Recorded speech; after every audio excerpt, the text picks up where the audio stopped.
Praise the Lord. Aroma T വിയുടെ എല്ലാ മാന്യ പ്രേക്ഷകർക്കും വേഗം വരുന്ന കർത്താവായ യേശു ക്രിസ്തുവിന്റെ നാമത്തിൽ വന്ദനത്തെയും സ്വാഗതത്തെയും അറിയിക്കുന്നു. വീണ്ടും പ്രേക്ഷകരോടൊപ്പം ഒരു പ്രാവശ്യം കൂടി ആയിരിക്കുന്നതിൽ ഞങ്ങൾക്ക് വളരെ സന്തോഷമുണ്ട്. ഇന്ന് നമ്മോടൊപ്പം അനുഗ്രഹിക്കപ്പെട്ട ജീവിതാനുഭവം ദൈവം നടത്തിയ അത്ഭുതകരമായ വഴികളെയും കുറിച്ച് ദൈവനാമ മഹത്വത്തിന് വേണ്ടി പ്രേക്ഷകരോടൊപ്പം പങ്കുവയ്ക്കുന്നതിന് നമ്മൾ ക്ഷണം സ്വീകരിച്ച് നമ്മോടൊപ്പം ജോയിൻ ചെയ്തിരിക്കുന്ന സിസ്റ്റർ മഹിമ ബെഞ്ചമിനാണ്. പ്രിയ സഹോദരി ഓർത്ത് ദൈവത്തിന് സ്തോത്രം ചെയ്യുന്നു. തൻ്റെ ജീവിതാനുഭവം നമുക്ക് എല്ലാവർക്കും ശ്രദ്ധയോടെ സ്കിപ്പ് ചെയ്യാതെ അവസാനം വരെ കാണുകയും കേൾക്കുകയും ചെയ്യാം. നമ്മളെല്ലാവരും പ്രാർത്ഥനയോടെ ആയിരിക്കുമ്പോൾ പ്രിയ മഹിമ ബെഞ്ചമിനെ തികഞ്ഞ സ്നേഹത്തോടും ആദരവോടും കൂടി അരോമാറ്റിയുടെ പ്രേക്ഷകരോടൊപ്പം സമയം ചിലവഴിക്കുന്നതിന് ഞങ്ങൾ സ്വാഗതം ചെയ്തോളൂ. Praise lord. Praise lord pastor. Praise lord, praise lord. അരോമാറ്റിയുടെ പ്രേക്ഷകരോടൊപ്പം ഒന്ന് പരിചയപ്പെടുത്തുന്നത് ഞങ്ങൾക്ക് വളരെ സന്തോഷമുണ്ടെന്ന് പരിചയപ്പെടുത്താമോ? എവിടെ നിന്നാണ് ജോയിൻ ചെയ്തിരിക്കുന്ന? വീട്ടിൽ ആരൊക്കെയുണ്ട്? ഷുവർ. Praise Lord. എൻ്റെ പേര് മഹിമ സൂസൻ ജോസഫ് എന്നാണ്. ഞാനിപ്പം മൂവാറ്റുപുഴയിലാണ്. വീട്ടില് ഹസ്ബൻഡും 4 വയസ്സുള്ളൊരു കുഞ്ഞുണ്ട്. പാസ്റ്റർ ബെഞ്ചമിൻ ആൻഡ് ആവിയ എന്നാണ് മോളുടെ പേര്. ഓക്കെ, പരിചയപ്പെടുത്തിയ വളരെ സന്തോഷമുണ്ട്. കർത്താവ് അനുഗ്രഹിക്കട്ടെ. തുടർന്ന് അരോമാറ്റിയുടെ പ്രേക്ഷകരുമായി പങ്കുവയ്ക്കാൻ ആഗ്രഹിക്കുന്ന ജീവിതത്തിലെ നല്ല അനുഭവങ്ങളും ഓർമ്മക്കുറിപ്പുകളും തുടർമാനമായി സംസാരിക്കുന്നതിനുള്ള അവസരമാണ്. Thank you pastor. Praise praise Lord. കുറച്ചു മുമ്പേ ഷെയർ ചെയ്തതുപോലെ ഞാനിപ്പോൾ ആയിരിക്കുന്നത് മൂവാറ്റുപുഴയിലാണ്. ഞങ്ങൾ കുടുംബമായിട്ട് ഇവിടെ മൂവാറ്റുപുഴയിലാണ്. ഞങ്ങൾ ലൈൻ ഓഫ് ജൂഡ ഗ്ലോബൽ മിനിസ്ട്രീസ് എന്ന് പറയുന്ന ചേർച്ചായിട്ടാണ് ഇപ്പോൾ അസോസിയേറ്റ് ചെയ്ത് നിൽക്കുന്നത്. അവിടെയാണ് അച്ഛൻ്റെ ഓർഡിനേഷൻ കിട്ടിയതും. അവിടെയാണ് ഞങ്ങൾ അവിടുത്തെ ഇംഗ്ലീഷ് സർവീസിലാണ് കൂടുതലും കോൺസെൻട്രേറ്റ് ചെയ്യുന്നത്. 4 വയസ്സുള്ളൊരു മോളുണ്ട്, ആവ്യ എന്നാണ് പേര്. ഞങ്ങൾ രണ്ടുപേരും ഡെൻകെയറിലാണ് വർക്ക് ചെയ്യുന്നത്. ഹസ്ബൻഡ് അവിടുത്തെ ഡെൻകെയറിന്റെ ഇന്റർനാഷണൽ ഓപ്പറേഷൻസിന്റെ ഏജുമായിട്ടും ഞാൻ കമ്പനീന്റെ കോർപ്പറേറ്റ് കമ്മ്യൂണിക്കേഷൻസ് ആൻഡ് ബിസിനസ് ഡെവലപ്മെന്റിന്റെ മാനേജറായിട്ടാണ് ഇപ്പം അവിടെ വർക്ക് ചെയ്യുന്നത്. സോ ടെസ്റ്റിമണി ഷെയറിംഗ് എന്ന് പറയുമ്പം ഫസ്റ്റ് നമുക്ക് എൻ്റെ ഒരു ചൈൽഡ്ഹുഡിലേക്ക് നിന്ന് സ്റ്റാർട്ട് ചെയ്യാം. ഞാൻ ജനിച്ചത് കേരളത്തിലാണെങ്കിലും എൻ്റെ ചൈൽഡ്ഹുഡ്, എൻ്റെ സ്കൂളിംഗ് എല്ലാം ബഹ്റൈനിൽ വെച്ചിട്ടാണ് നടന്നത്. എനിക്കൊരു 1.5-2 വയസ്സായപ്പം തൊട്ട് ബഹ്റൈനിലായിരുന്നപ്പം എനിക്കൊരു 6 ഇയേഴ്സ് ഉണ്ടായിരുന്നപ്പോഴാണ് അപ്പയും അമ്മയും ഈ ഒരു ഫെയ്ത്തിലേക്ക് വരുന്നത്. അവരുടെ ഒരു ബാക്ക്ഗ്രൗണ്ട് എന്ന് പറയുന്നത് അവര് അപ്പ ഓർത്തഡോക്സ് ബാക്ക്ഗ്രൗണ്ടിൽ നിന്നും അമ്മ മർത്തോമൈറ്റ് ബാക്ക്ഗ്രൗണ്ടിൽ നിന്നുമാണ് വരുന്നത്. അപ്പം ഇനീഷ്യലി രണ്ടുപേർക്കും ഒരു ഇതെന്താണെന്നുള്ളതിനെ കുറിച്ചുള്ള ഒരു റെസിസ്റ്റൻസ് ഉണ്ടായിരുന്നു. പക്ഷെ ഭയങ്കര ഒരു അത്ഭുതകരമായിട്ടാണ് ദൈവം അവരെ ഒരു വിശ്വാസത്തിൽ കൊണ്ടുവന്നത്. എനിക്കൊരു 6 വയസ്സായിരുന്നപ്പം അമ്മേനെ ദൈവം ഒരു ദർശനത്തിൽ ഇങ്ങനെ കാണിച്ചു. യേശുവിൻ്റെ ഹാൻഡ്സും സൈഡും പിയേഴ്സ്ഡ് ആയിട്ടുള്ള ഒരു ദർശനം കാണിച്ച് പറഞ്ഞു, ഞാൻ ഇത് വിലയ്ക്ക് കൊടുത്താണ് ഞാൻ നിന്നെ വാങ്ങിയതെന്ന് പറഞ്ഞാണ് അമ്മേനെ ഒരു ദർശനം കാണിക്കുന്നത്. അപ്പൊ ആ ദർശനം കണ്ടാണ് എൻ്റെ അപ്പയും അമ്മയും രണ്ടുപേരും കൂടി സ്നാനപ്പെടാനായിട്ട് തീരുമാനിച്ചത്. അപ്പം ആ ഒരു 6 വയസ്സ് തൊട്ട് ഞാൻ ഈ ഒരു നമ്മുടെ വിശ്വാസത്തിലും നമ്മുടെ പെന്റിക്കോസ്റ്റൽ ലൈഫ് സ്റ്റൈലിലും വളർന്നു വന്ന ഒരു വ്യക്തിയാണ്. പക്ഷെ ഇനിഷ്യലി ചെറുപ്പമായിരിക്കുമ്പോൾ നമുക്ക് ദൈവം എന്താണ്, ചർച്ച എന്താണ്, ഈ ഒരു സത്യം എന്താണെന്ന് നമുക്കറിയത്തില്ല. അപ്പനും അമ്മയും ചർച്ചിൽ പോകുന്നു, നമ്മളും ചർച്ചിൽ പോകുന്നു. അപ്പനും അമ്മയും പാട്ട് പാടുന്നു, നമ്മളും പാട്ട് പാടുന്നു എന്നുള്ള ഒരു അണ്ടർസ്റ്റാൻഡിങ് മാത്രമേ ഉള്ളൂ നമുക്ക്. അപ്പം ഈ വളർന്നു വരുന്ന സമയത്ത് എനിക്ക് എപ്പോഴും ഫീൽ ചെയ്തിട്ടുണ്ട് മറ്റുള്ളവരെ കമ്പയർഡ് ടു അതേഴ്സ് എനിക്ക് എന്തോ ഒരു ഡിഫറൻസ് ഉണ്ടെന്ന് പോലെ. ബിക്കോസ് ഭയങ്കര സെൻസിറ്റീവ് ആണ്. പറയുന്ന പല കാര്യങ്ങളുടെയും ഒരു ഡെപ്തിലോട്ട് എപ്പോഴും ചിന്തിക്കുന്ന ഒരു വ്യക്തിയാണ്. അപ്പം ആ ഒരു റീസൺ കാരണം ഞാൻ ഇച്ചിരി ഒരു ഇൻട്രോവേർട്ട് നേച്ചറും കൂടി ആയതുകൊണ്ട് ബാക്കി എല്ലാവരെക്കാട്ടിലും എന്തോ ഒരു ഡിഫറെന്റ് ആണല്ലോ ഞാൻ എന്നുള്ള ഒരു ഭയങ്കര കോംപ്ലെക്സ് എനിക്ക് ഉണ്ടായിരുന്നു. അപ്പം ആ ഒരു കോംപ്ലെക്സിറ്റിയിൽ ഇങ്ങനെ വളർന്നു വന്ന് ഒരു ടീനേജ് ഇയേഴ്സ് ഒക്കെ ആയപ്പോഴത്തേക്ക്, ഒരു മേ ബി 12-13 ഇയേഴ്സ് ഒക്കെ ആയപ്പോഴത്തേക്ക് എനിക്ക് ആം, ദൈവം എന്ന് പറയുന്ന എൻറ്റിറ്റീനെ, is he real, is he, ദൈവം ശരിക്കും ഉണ്ടോ, ദൈവം റിയൽ ആണോ എന്നൊക്കെയുള്ള ഒരു കുറെ ഡൗട്ട് എനിക്ക് ഉണ്ടാകാനായിട്ട് തുടങ്ങി.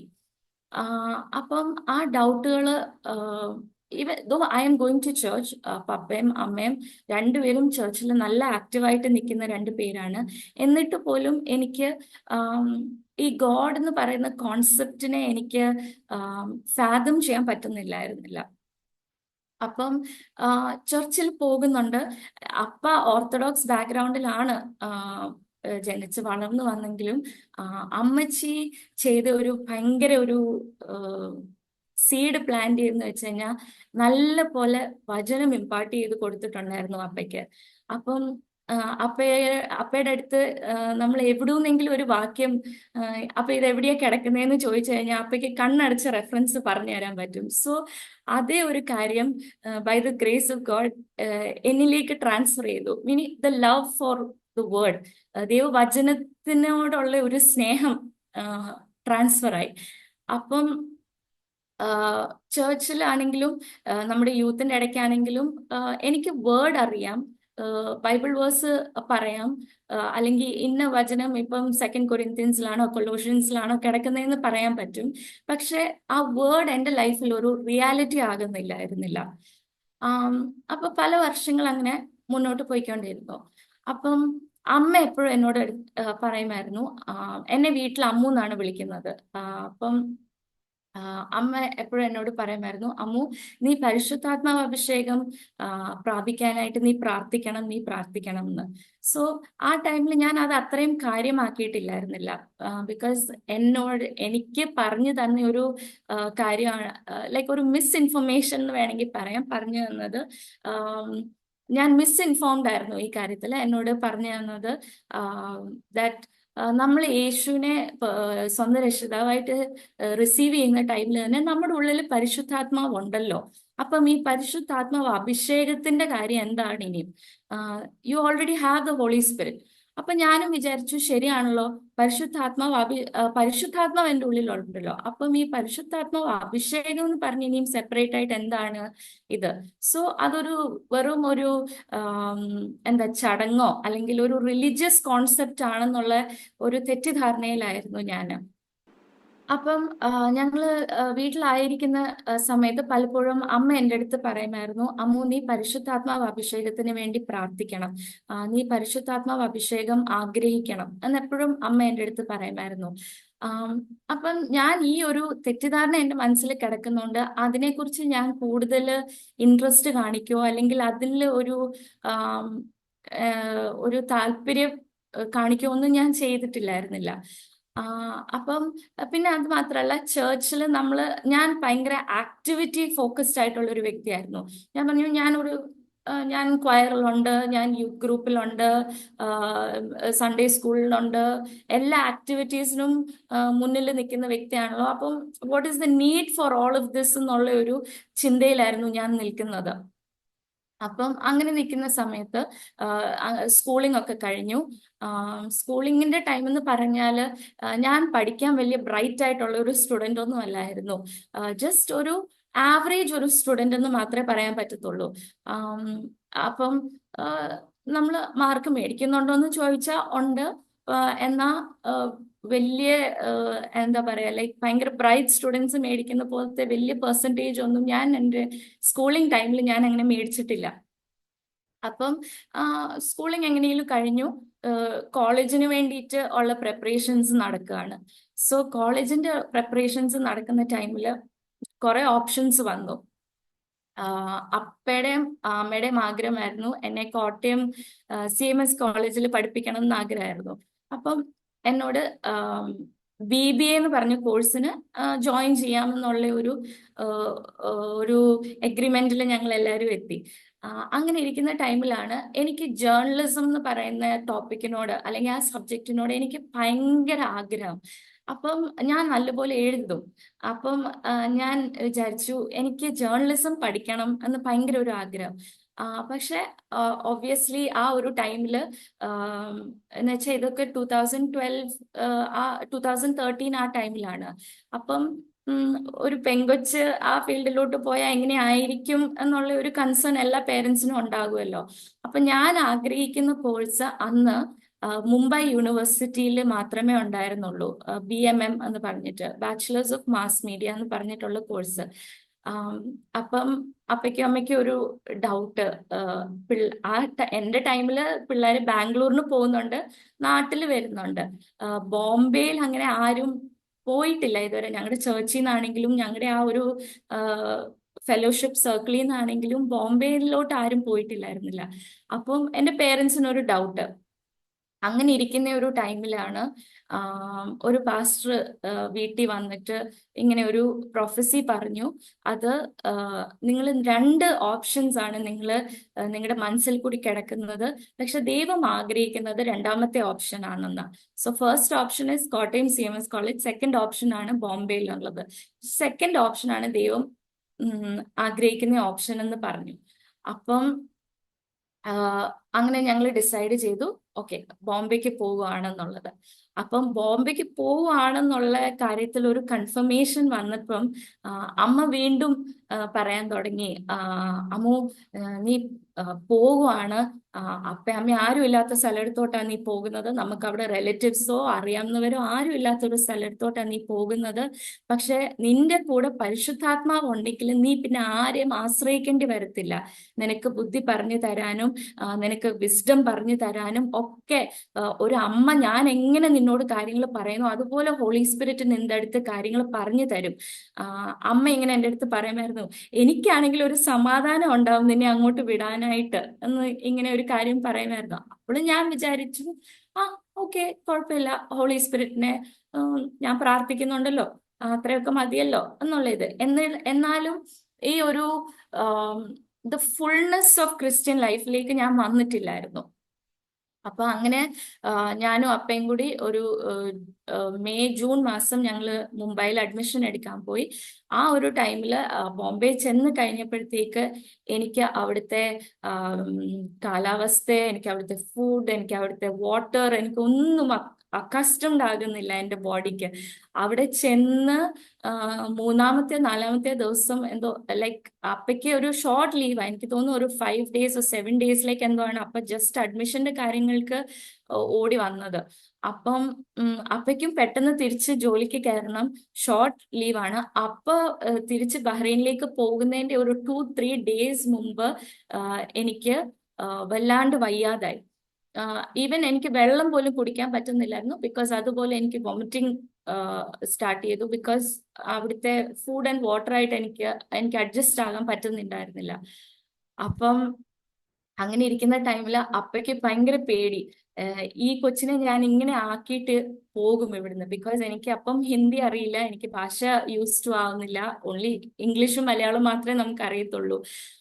അപ്പൊ ആ ഒരു ടൈമില് അപ്പ ഇങ്ങനെ വിചാരിച്ചു, എങ്ങനെ ഞാൻ ഈ കുഞ്ഞിനെ ഇവിടെ ആക്കിയിട്ട് പോകും എന്നുള്ള ഇതില്. പക്ഷെ ബിക്കോസ് വേറെ ഓപ്ഷൻ ഇല്ലായിരുന്നോണ്ട് അവിടെ ഒരു ഹോസ്റ്റലിൽ എന്നെ ആക്കിയിട്ട് അപ്പൊ തിരിച്ച് ബഹ്റൈനിലോട്ട് മടങ്ങിപ്പോയി. അപ്പം ഈ വയ്യാതിരിക്കുന്ന ഈ ഒരു സാഹചര്യത്തില് ഒരു നല്ല ഫുഡ് പോലും കഴിക്കാൻ പറ്റുന്നില്ല. ഈ ഒരു സ്റ്റമക്ക് ഇൻഫെക്ഷൻ കാരണം വയ്യാണ്ടായപ്പോഴത്തേക്ക് നമ്മൾ ഭയങ്കരമായിട്ട് ഹോം സിക്കും കൂടി ആകും. അപ്പം ഹോം സിക്ക് ആയിട്ട് ഞാൻ ഇങ്ങനെ ആ ഹോസ്റ്റൽ ബെഡിൽ ഞാനിങ്ങനെ കിടന്ന് ഞാനിങ്ങനെ വിഷമിക്കുക. അപ്പം ആ ഒരു നിമിഷം ഞാനിങ്ങനെ, കർത്താവെ ആരും ഇല്ലല്ലോ എന്നുള്ള ഒരു ചിന്ത പെട്ടെന്ന് ഇങ്ങനെ എൻ്റെ മനസ്സിൽ വന്നു. അപ്പൊ പെട്ടെന്ന് പുതിയ ഹോസ്റ്റലാണ്, ആർക്കും ആരെയും അറിയത്തില്ല.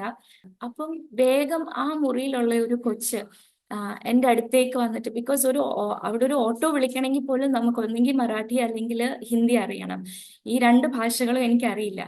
അപ്പം വേഗം തന്നെ ആ കൊച്ച് എൻ്റെ വിഷമം കണ്ടിട്ട് അവളിങ്ങനെ എൻ്റെ അടുത്ത് വന്ന് ചോദിച്ചു, ആർ യു ഓക്കെ? അപ്പം ഞാൻ പറഞ്ഞു, നോ എനിക്ക് സുഖമില്ല എന്ന് പറഞ്ഞു. അപ്പം അവള് പറഞ്ഞു, ഹോസ്പിറ്റലിൽ പോകണോ? ഞാൻ പറഞ്ഞു, ഇല്ല കുഴപ്പമില്ല എന്ന് പറഞ്ഞു. അപ്പോഴത്തേക്ക് അവള്, no no no it's okay, I will take you എന്ന് പറഞ്ഞ് അവൾ എന്നെ വേഗം കൈ പിടിച്ച് കട്ടിലയിൽ എഴുന്നേൽപ്പിച്ചിരുത്തി ഒരു ഓട്ടോ വിളിച്ചുകൊണ്ട് വന്നിട്ട് എന്നെ ആശുപത്രി കൊണ്ടുപോയി. അപ്പം ആ ഒരു നിമിഷം തൊട്ട് ഞാൻ ഈ പറയുന്ന കുറച്ചു മുമ്പേ പറഞ്ഞ പോലെ ആ ഒരു ഫുൾനെസ് ഓഫ് ക്രിസ്ത്യൻ ലൈഫിലേക്ക് ഞാൻ വന്നിട്ടില്ല. ആം, പക്ഷേ ഫ്രം ദ മോമെന്റ് എൻ്റെ അപ്പൻ്റെ അമ്മയുടെയും സെക്യൂരിറ്റി വിട്ടിട്ട് ഞാൻ വേറൊരു സിറ്റിയിൽ താമസിക്കാൻ തുടങ്ങിയപ്പം തൊട്ട് ആ, ദൈവത്തിന്റെ ഒരു ഡയറക്റ്റ് ഇന്റർവെൻഷൻ അനുഭവിക്കാൻ തുടങ്ങി. ആരുമില്ല, എന്നെ ആ കൊച്ചിന് അറിയത്ത് പോലും ഇല്ല. എന്നെ ആ കൊച്ച് ഹോസ്പിറ്റലിൽ കാണിക്കാനുള്ള പൈസയും ഓട്ടോ ഫെയറും തന്നിട്ടാണ് ആ കൊച്ച് കയറിപ്പോയത്. യുനോ ഇന്നേ വരെ ഞാൻ ആ കൊച്ചിനെ പിന്നെ കണ്ടിട്ടില്ല. സോ ദൈവത്തിന്റെ ഒരു ഇന്റർവെൻഷൻ ഉണ്ടായിരുന്നു അവിടെ, ദൈവത്തിന്റെ ഒരു പ്രൊവിഷൻ ഉണ്ടായിരുന്നു അവിടെ. അതൊക്കെ പതിയെ പതിയെ എൻ്റെ ആ ഒരു ദൈവം ഉണ്ടോ ഇല്ലയോ എന്നൊക്കെയുള്ള ആ ഒരു കൺഫ്യൂഷൻസിന്റെ ആ വലിയ വോൾസിനെ പതിയെ പതിയെ പതിയെ ഇങ്ങനെ ബ്രേക്ക് ഡൗൺ ചെയ്തുകൊണ്ടിരിക്കുകയായിരുന്നു. അങ്ങനെ ഇരിക്കുമ്പോഴാണ് ദിവാലി ഹോളിഡേയ്സിൽ നമുക്ക് നീണ്ട ഒരു അവധി കിട്ടുമല്ലോ, ഓൾമോസ്റ്റ് 2 വീക്സ് അവധി നമുക്ക് കിട്ടും. അപ്പം ആ ഒരു ടൈമിലേക്ക് അപ്പയും അമ്മയും പറഞ്ഞു, നീ എന്നാ തിരിച്ച് ബഹ്റൈനിലേക്ക് വാ, ആഹ് കുറച്ച് ദിവസം ഞങ്ങളുടെ കൂടെ ഒക്കെ സ്പെൻഡ് ചെയ്യാമല്ലോ എന്ന് പറഞ്ഞ് എന്നെ തിരിച്ച് അപ്പൊ ഞാൻ തിരിച്ച് അപ്പയുടെ അമ്മയുടെ അടുത്ത് ബഹ്റൈനിലോട്ട് പോയി. അപ്പൊ ആ പോകുന്ന ടൈമില് ഞാൻ അവിടെ ആയിരിക്കുന്ന ടൈമില് കുറെ മാസങ്ങൾക്ക് ശേഷം തിരിച്ച് അപ്പയുടെ അമ്മയുടെ അടുത്തേക്ക് ചെന്നതിന്റെ ഫുൾ പാമ്പറിങ്ങും കാര്യങ്ങളും ഒക്കെ ആയിരുന്നു. ഒരു 2-3 ഡേയ്സ് കഴിഞ്ഞപ്പോഴത്തേക്ക് അമ്മ വീണ്ടും പറയാൻ തുടങ്ങി, അമ്മു ഈ പരിശുദ്ധാത്മാവ് അഭിഷേകം ലഭിക്കണം, യു ഹാവ് പരിശുദ്ധാത്മാവ് അഭിഷേകം നീ കൊതിക്കണം, അതിനുവേണ്ടി നീ പ്രാർത്ഥിക്കണം എന്നൊക്കെ പറഞ്ഞ് വീണ്ടും അമ്മ ആ കാര്യങ്ങൾ എൻ്റെ അടുത്ത് പറയാനായിട്ട് തുടങ്ങി. അപ്പൊ ഞാൻ അമ്മയുടെ അടുത്ത് പറഞ്ഞു, അമ്മ ഞാൻ അവധിക്ക് വന്നതല്ലേ, ജസ്റ്റ് ലെറ്റ് ഇറ്റ് ബി, അത് സംഭവിക്കാനുള്ളതാണെങ്കിൽ സംഭവിച്ചോളും, അമ്മ അതെന്തിനാ എപ്പോഴും എപ്പോഴും എൻ്റെ അടുത്ത് പറയുന്നേ എന്നുള്ള ഒരു കാര്യം ഇങ്ങനെ അമ്മയുടെ അടുത്ത് ഞാൻ പറഞ്ഞു. അപ്പൊ ശരിക്കും പറഞ്ഞു കഴിഞ്ഞാൽ ഞാൻ അങ്ങനെ പറയുന്നതെന്ന് വെച്ച് കഴിഞ്ഞാൽ എൻ്റെ ഉള്ളിൽ ഇങ്ങനെ ഒരു കുത്തൽ ഫീൽ ചെയ്യുന്നുണ്ട്. എനിക്ക് മാത്രമല്ല ഈ ആ പരിശുദ്ധാത്മാഭിഷേകം ഇല്ലാത്ത എന്നുള്ള അമ്മയുടെ ഈ വാക്കുകൾ എനിക്കൊരു ഓർമ്മയാണ്. നിനക്ക് ഇതുവരെ പരിശുദ്ധാത്മാഭിഷേകം കിട്ടിയില്ലല്ലോ കിട്ടിയില്ലല്ലോ എന്നുള്ള ഒരു കുത്തൽ ഉള്ളിൽ വരുന്നോണ്ടാണ് അമ്മയുടെ അടുത്ത് ഞാൻ പറഞ്ഞു, എന്തിനാ എപ്പോഴും എപ്പോഴും എൻ്റെ അടുത്ത് ഇത് പറയുന്നേ എന്നുള്ള ഒരു ചോദ്യം വന്നത്. പക്ഷെ അമ്മമാർക്കായി ദൈവത്തിന് സ്തുതി, ബിക്കോസ് അമ്മ അത് ഗിവ് അപ്പ് ചെയ്തില്ല. അമ്മ പറഞ്ഞു, എന്തായാലും നീ ഈ പ്രാവശ്യത്തെ അവധിക്ക് ഇവിടെ നിന്ന് വന്നിട്ട് തിരിച്ചു പോകുന്നതിന് മുൻപായിട്ട് ഹോളി സ്പിരിറ്റ് ബാപ്റ്റിസം കിട്ടിയിട്ട് നീ തിരിച്ച് മടങ്ങി പോകത്തുള്ളൂ എന്ന് അമ്മ ഇങ്ങനെ എൻ്റെ അടുത്ത് പറഞ്ഞു. ശരി, ഞാൻ ഓർത്ത് അവധിക്ക് വന്നതല്ലേ, എന്തിനാ കൂടുതൽ അമ്മയുടെ അടുത്ത് ആർഗ്യൂ ചെയ്യുന്നതെന്ന് ഓർത്ത് ഞാൻ ആ കോൺവെർസേഷൻ അവിടെ അങ്ങ് നിർത്തി. പക്ഷെ ഞാൻ അറിഞ്ഞില്ല അമ്മ ഇതൊരു ചലഞ്ചായിട്ട് ഏറ്റെടുത്തിട്ടാ നിൽക്കുന്നത് എന്നുള്ള കാര്യം. അപ്പം ഞങ്ങൾക്ക് അറിയാവുന്ന ഒരു ആന്റി ഉണ്ട് ബഹ്റൈനില്. അപ്പൊ അമ്മ ആ ആന്റീനെ വിളിച്ചിട്ട് പറഞ്ഞു, സിസ്റ്റർ ഇങ്ങനെ മോൾ അവധിക്ക് വന്നിട്ടുണ്ട്, അവൾക്ക് വേണ്ടി പ്രാർത്ഥിക്കാനിരിക്കണം എന്നുള്ള കാര്യം ഇങ്ങനെ ആന്റിയുടെ അടുത്ത് വിളിച്ച് പറഞ്ഞു. അപ്പൊ ആ ആന്റി, ആ കോൺവെർസേഷൻ എക്സാക്ട്ലി എങ്ങനെയാന്ന് ഞാൻ ഓർക്കുന്നില്ല, പക്ഷെ അപ്പൊ ആ ആന്റി തിരിച്ച് അമ്മയുടെ അടുത്ത് ഒരു കാര്യം പറഞ്ഞതാ. അമ്മയുടെ പേര് അനീത എന്നാ. അപ്പം അയ്യോ അനിത സിസ്റ്റർ, ഞാൻ വിളിക്കാനിരിക്കുമായിരുന്നു, ബിക്കോസ് കഴിഞ്ഞ ദിവസം ദൈവം എന്നെ മോളെ കുറിച്ചൊരു ദർശനം കാണിച്ചു. ആ ദർശനത്തിനകത്ത് ഞാൻ കാണുന്നത് മോള് നല്ലപോലെ ഭയങ്കര ഡീപ്പ് ഒരു സ്ലീപ്പിൽ, ഒരു ഉറക്കത്തിൽ ഇങ്ങനെ കിടക്കുക. അപ്പൊ ഞാനാണെങ്കിലും മോളെ നോക്കിയപ്പം ഞാൻ ഇങ്ങനെ ആ സ്വപ്നത്തിൽ ഞാൻ ചിന്തിക്കുവാണ്, അയ്യോ നല്ല ഉറക്കത്തിലാണല്ലോ മോള്, ക്ഷീണിച്ച് കിടക്കുക, ഉറങ്ങിക്കോട്ടെ എന്ന്. പക്ഷെ പരിശുദ്ധാത്മാവ് എൻ്റെ ഉള്ളിൽ ഭയങ്കര ഒരു ബേർഡൻ തരുന്നു. ഇല്ല, ഇപ്പോൾ അവളെ ഉണർത്ത് എന്ന് പറഞ്ഞ് ഭയങ്കര ഒരു പ്രേരണ ആ ആന്റിക്ക് ഇങ്ങനെ കൊടുക്കുമായിരുന്നു.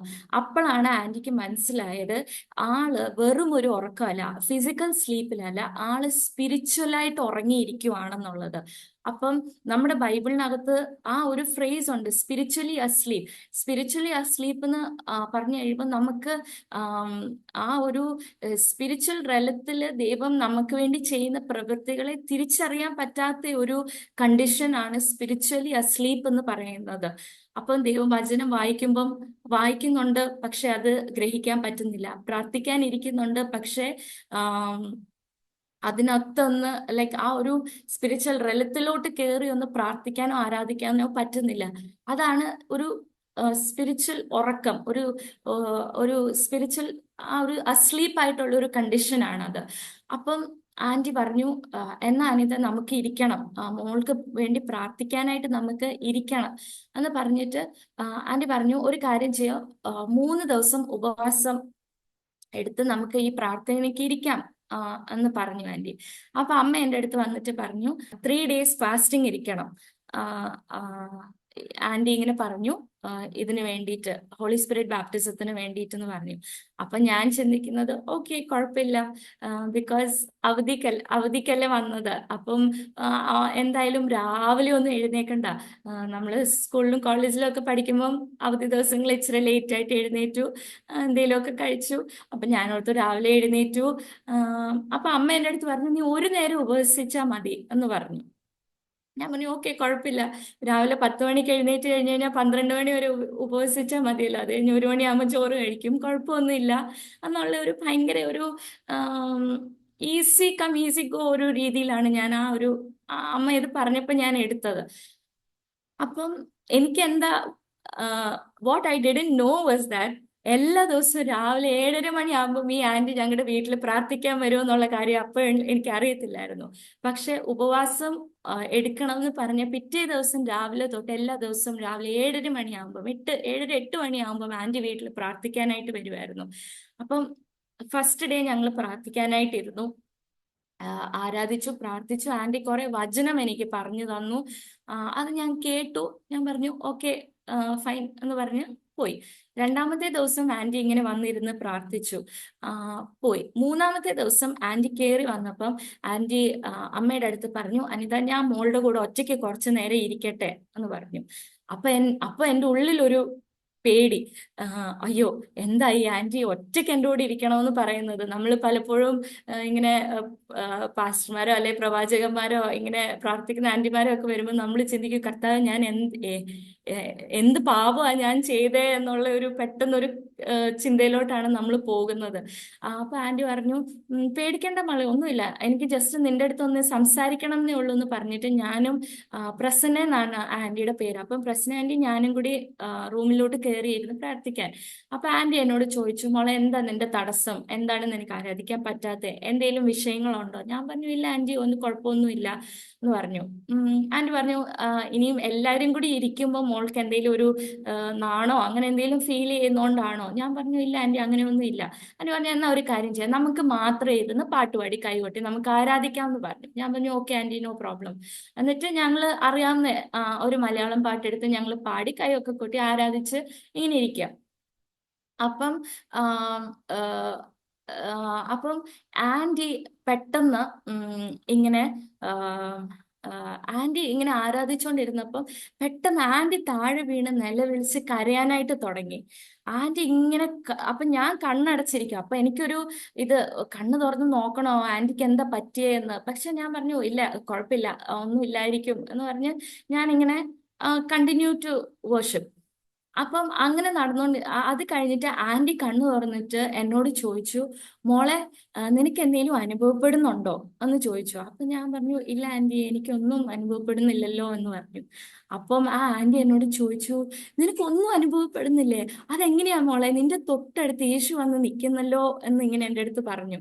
അപ്പം ഞാൻ ഓർത്തു എൻ്റെ കർത്താവെ ഞാൻ എന്തോ വലിയൊരു പാപിയായിരിക്കും, യേശു തൊട്ടടുത്ത് എൻ്റെ അടുത്ത് വന്ന് നിന്നിട്ട് എനിക്ക് ആ ഒരു പ്രസൻസ് പോലും എനിക്ക് ഫീൽ ചെയ്യാൻ പറ്റുന്നില്ലല്ലോ എന്നുള്ള ഒരു ഭയങ്കര ഒരു ബേർഡൻ എൻ്റെ ഉള്ളിൽ കയറി. അന്നും ആന്റി എനിക്ക് വേണ്ടി പ്രാർത്ഥിച്ചിട്ട് എല്ലാവരും പ്രാർത്ഥിച്ചിട്ട് തിരിച്ച് മടങ്ങിപ്പോയി. അന്ന് രാത്രിയിൽ ഞാന് അതൊരു തേഴ്സ്ഡേ ആയിരുന്നു. അപ്പൊ അന്ന് രാത്രിയിൽ ഞാൻ കിടന്നുറങ്ങിയപ്പം ഞാൻ കിടന്ന ആ പില്ലോന്റെ ആ വശം മുഴുവൻ ഞാൻ നനച്ചു കണ്ണുനീരും കൊണ്ട്. ഞാൻ പറഞ്ഞു കർത്താവെ I know that I M A Sinner.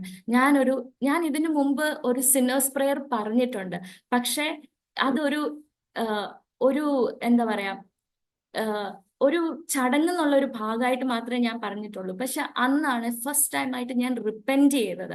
ഞാനൊരു പാപിയാണെന്ന് മുഴുവനായും മനസ്സിലാക്കി ഞാൻ പറഞ്ഞത് കർത്താവെ ഞാനൊരു പാപിയാണെന്ന് എനിക്കറിയാം, ഞാൻ ഒരിക്കലും ഇത് ഡിസേർവ് ചെയ്യുന്നില്ല എന്നും എനിക്കറിയാം, ഇത് നിന്റെ ഗിഫ്റ്റ് ആണെന്നുള്ള കാര്യം എനിക്കറിയാം. പക്ഷെ കർത്താവെ പ്ലീസ് മനസ്സലിഞ്ഞ് എനിക്കും കൂടി ഈ ഒരു baptism of the Holy Spirit തരണേ കർത്താവേ എന്ന് പറഞ്ഞ് കരഞ്ഞാണ് ഞാൻ അന്ന് രാത്രിയിൽ ഞാൻ ഉറങ്ങിയത്. പിറ്റേ ദിവസം ഫ്രൈഡേ സർവീസ് ആണ്. ബഹ്റൈനില് ഫ്രൈഡേസ് ആണല്ലോ മെയിൻ സർവീസ് നടത്തുന്നത്. അപ്പം ഫ്രൈഡേ സർവീസ് ഞാൻ ചർച്ചിൽ പോയി നിന്നപ്പം ഞാൻ അവിടുത്തെ വർഷിപ്പ് സോങ്സ് പാടുമ്പോഴും കൈ അടിക്കുമ്പോഴും എന്തോ ഒരു ഡിഫറൻസ് എനിക്ക് ഫീൽ ചെയ്യാമായിരുന്നു. അപ്പം ഞാൻ ഓർത്തു, okay, this is something new എന്ന് വെച്ചാൽ ദ പ്രസൻസ് ഓഫ് ഗോഡ് എനിക്ക് എക്സ്പീരിയൻസ് ചെയ്യാൻ പറ്റുന്നുണ്ടായിരുന്നു. അത് കഴിഞ്ഞിട്ട് സാറ്റർഡേ ആന്റി വീണ്ടും വീട്ടിൽ വന്നു. വീണ്ടും ആന്റി വീട്ടിൽ വന്ന് ഞങ്ങൾ എല്ലാവരും പ്രാർത്ഥിക്കാനായിട്ടിരുന്നു. അപ്പം എന്ന് പറയുമ്പോൾ നവംബർ ഒരു 21st അപ്പം 23rd-നും 24th-നോ ഞാൻ തിരിച്ച് ബോംബെക്ക് പോവുകയാണ്. കുറച്ച് ദിവസങ്ങളും കൂടി ഉള്ളൂ ബാക്കിന്. സോ ഒരു ഡെസ്പറേഷൻ നമ്മുടെ ഉള്ളിൽ ഉണ്ടാകുമല്ലോ, ഇത് കിട്ടിയേ പറ്റുള്ളൂ. അത്രയും നാളും അമ്മയ്ക്കായിരുന്നു, ഇവക്ക് ഇത് കിട്ടിയേ അവളെ തിരിച്ച് കൊണ്ടുപോകൂ കർത്താവേ എന്നുള്ളത് അമ്മയുടെ ഒരു പ്രാർത്ഥനയായിരുന്നു. പക്ഷെ അന്ന് തൊട്ട് അത് എന്റെയും പ്രാർത്ഥനയായി തീർന്നു. ദാറ്റ് കർത്താവെ എന്നെ നിറയ്ക്കാതെ തിരിച്ചയക്കരുതേ എന്നുള്ള ഒരു പ്രാർത്ഥന. അപ്പം അന്ന് സാറ്റർഡേ ഞങ്ങൾ എല്ലാവരും കൂടി പ്രാർത്ഥിക്കാനിരുന്നു. അപ്പം ഞങ്ങൾക്ക് അറിയാവുന്ന കുറച്ച് ആന്റിമാരൊക്കെ അവിടെ കൂടി വന്നു. ഞങ്ങൾ എല്ലാവരും മുറിക്കകത്ത് കയറിയിരുന്ന് പ്രാർത്ഥിച്ചുകൊണ്ടിരിക്കുമ്പോൾ എനിക്ക്, ബിക്കോസ് ബഹ്റൈനിൽ പഠിച്ച് വളർന്നു വന്നതുകൊണ്ട് എനിക്ക് മലയാളം വായിക്കാൻ അറിയത്തില്ലായിരുന്നു. പിന്നെ ഞാൻ മലയാളം ബൈബിൾ വായിച്ചിട്ടില്ല. അപ്പം ഈ പ്രാർത്ഥിക്കാൻ ഇരുന്ന ഒരു സമയത്ത് ഇങ്ങനെ എൻ്റെ ഹൃദയത്തിനകത്ത് 2-3 തവണ ഈ ഒരു പദം ഇങ്ങനെ എടുത്തെടുത്ത് വരുമായിരുന്നു. കൊടുങ്കാറ്റ് പോലെ ഒരു അനുഭവം, കൊടുങ്കാറ്റ് പോലെ ഒരു അനുഭവം, കൊടുങ്കാറ്റ് പോലെ ഒരു അനുഭവം എന്ന് പറഞ്ഞ് 2-3 പ്രാവശ്യം ഇതെടുത്ത് ഇങ്ങനെ റിപ്പീറ്റ് ചെയ്തായിരുന്നു. അപ്പം ഞാനിങ്ങനെ ചിന്തിക്കുക, എന്താണ് ഈ കൊടുങ്കാറ്റ് പോലെ ഒരു അനുഭവം എന്ന് എനിക്കറിയില്ല. അത് 3-മത്തെ പ്രാവശ്യം ആ പദം എൻ്റെ മനസ്സിൽ, എൻ്റെ ഹൃദയത്തിൽ അത് റിപ്പീറ്റ് ആകുകയും വേഗം അമ്മ വന്ന് ഇങ്ങനെ എൻ്റെ തലയിൽ കൈവച്ച് അമ്മ പ്രാർത്ഥിക്കാനായിട്ട് തുടങ്ങിയപ്പോഴത്തേക്ക് ലിറ്ററലി ഞങ്ങൾ പ്രാർത്ഥിച്ചുകൊണ്ടിരുന്ന ആ മുറിക്കകത്ത് ആക്ട്സ് ഓഫ് ദി അപ്പോസ്റ്റൽസിനകത്ത് പറഞ്ഞതുപോലെ, 2-ാം അധ്യായത്തിൽ പറഞ്ഞതുപോലെ ഒരു വലിയ കൊടുങ്കാറ്റ് പോലെ ഒരു അനുഭവം ആ മുറിക്കകത്ത് അടിച്ചു. അങ്ങനെയാണ് ഞാൻ ഫസ്റ്റ് ടൈം അന്യഭാഷ അടയാളത്തോടെ പരിശുദ്ധാത്മാവ് അഭിഷേകം ഞാൻ ലഭിക്കുന്നത്. അതിനുശേഷം ഞാൻ എപ്പോഴും യൂത്തിൻ്റെ അടുത്ത് സംസാരിക്കുമ്പോഴും പിള്ളേരുടെ അടുത്ത് സംസാരിക്കുമ്പോഴും ഞാൻ പറയും, baptism of the Holy Spirit അന്യഭാഷ അടയാളത്തോടെ കിട്ടും.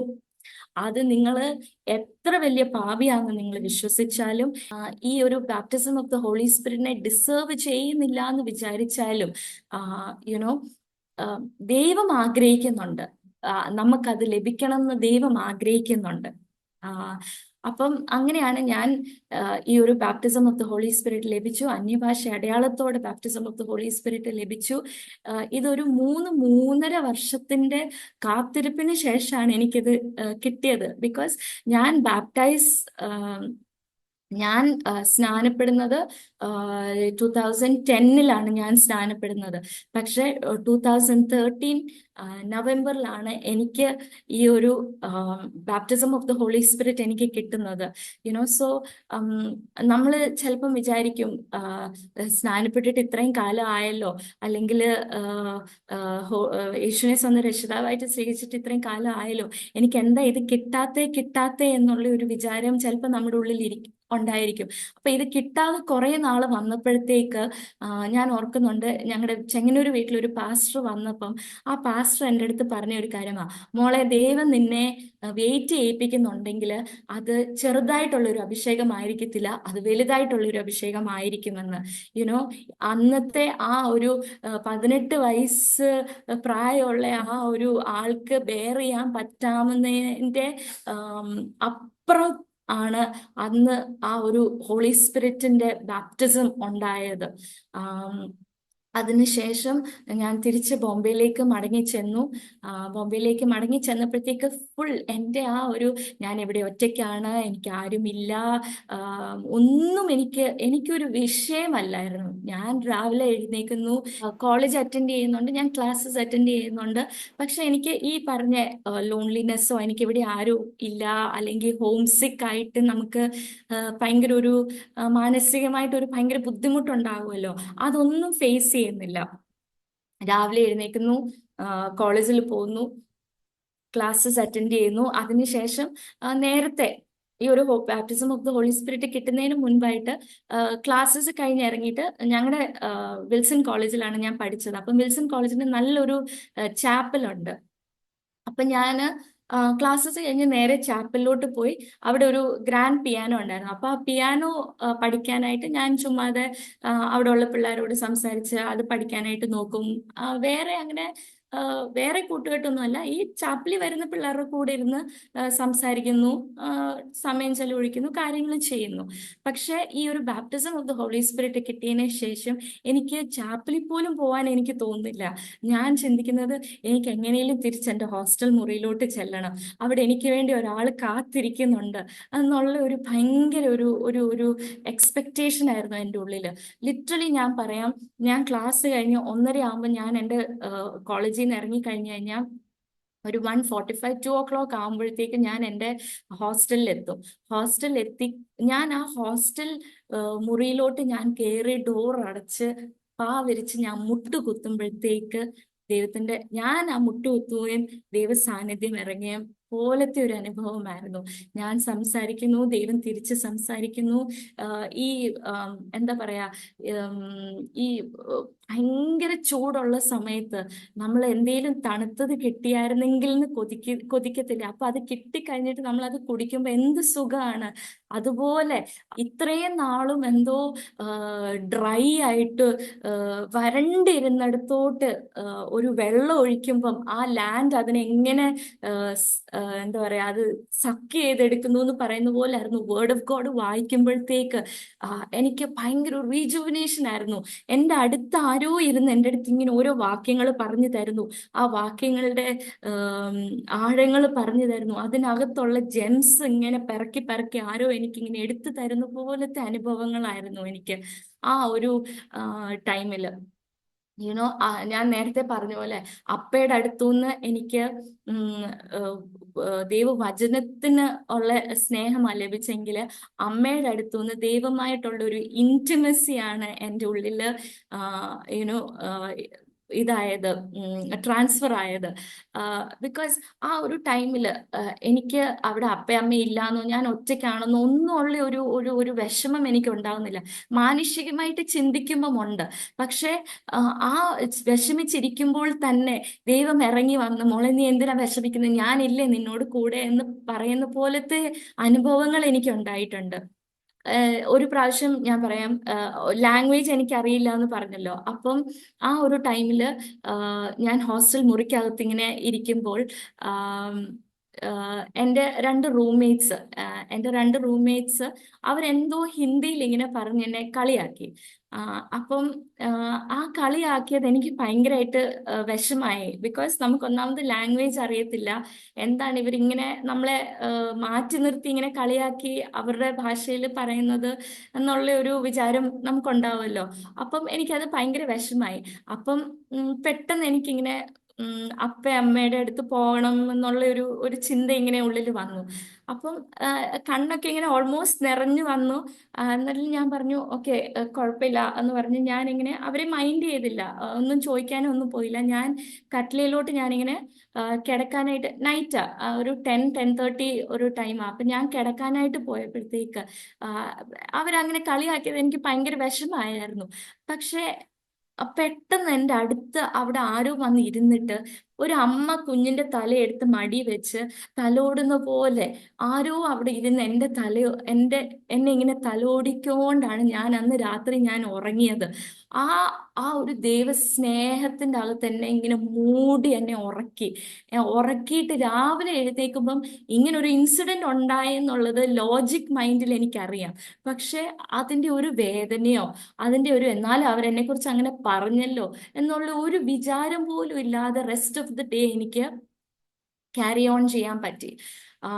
ആ ഒരു ടൈമില് ഞങ്ങൾ അവിടെ ഞാൻ അവിടെ ഒരു ചേർച്ചിൽ പോയിക്കൊണ്ടിരിക്കുന്ന ടൈമില് ഈ ഹോളി സ്പിരിറ്റ് കിട്ടിയതിന്റെ ആ ഒരു എക്സൈറ്റ്മെന്റിൽ, ബിക്കോസ് പൗലോസ് പറയുന്നത് പോലെ I am the chief among sinners എന്ന് പറയുന്നത് പോലെ ഞാൻ പറയുമായിരുന്നു, ഒരിക്കലും പരിശുദ്ധാത്മാവിനെ ലഭിക്കാൻ ക്വാളിഫൈഡ് ആയിട്ടുള്ള ഒരു വ്യക്തിയല്ല ഞാൻ. പക്ഷെ ദൈവത്തിന് എനിക്ക് പരിശുദ്ധാത്മാവ് അഭിഷേകം തരാമെങ്കിൽ എത്രയധികം ദൈവം നിങ്ങൾക്ക് ചോദിക്കുന്നവർക്ക് ദൈവം കൊടുക്കും എന്ന് ഞാൻ എപ്പോഴും പറയുമായിരുന്നു.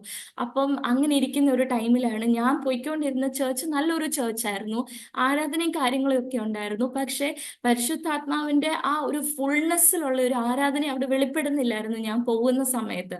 അപ്പം ഞാൻ അമ്മയോട് ചോദിക്കുമായിരുന്നു, അമ്മ ഇങ്ങനെ ആരാധിക്കുമ്പം നമ്മള് ഈ പരിശുദ്ധാത്മാഭിഷേകം വന്ന് കഴിയുമ്പോൾ നമ്മൾ ചിന്തിക്കുന്നില്ല, നമ്മൾ അതിനങ്ങ് വിട്ടുകൊടുത്താണ് നമ്മൾ ആരാധിക്കുന്നത്. അപ്പൊ ഞാൻ ചോദിച്ചു, അമ്മ അവിടെ ചെന്ന് കഴിയുമ്പോൾ ആരെങ്കിലും എന്തെങ്കിലും പറഞ്ഞാലോ എന്നുള്ള ഒരു പേടി എനിക്കുണ്ടായിരുന്നു. അമ്മ ചോദിച്ചു, അത് നിന്റെ കൺസേൺ അല്ല, അത് നീ ചിന്തിക്കണ്ട. നീ പരിശുദ്ധാത്മാവിന്റെ സാന്നിധ്യം അനുഭവിക്കുമ്പോൾ അതിനോട് നീ റെസ്പോണ്ട് ചെയ്യണം, അതിനോട് നീ സറണ്ടർ ചെയ്യണം, വേറെ ഒന്നും നീ ചിന്തിക്കരുത് എന്ന് അമ്മ എൻ്റെ അടുത്ത് പറഞ്ഞു. പരിശുദ്ധാത്മാവിനെ ഒരിക്കലും ദുഃഖിപ്പിക്കരുതെന്ന് പറഞ്ഞിട്ടാണ് എൻ്റെ അമ്മ പറഞ്ഞിട്ടാണ് എന്നെ കയറ്റി വിടുന്നത് തിരിച്ച് ബോംബെയിലേക്ക്.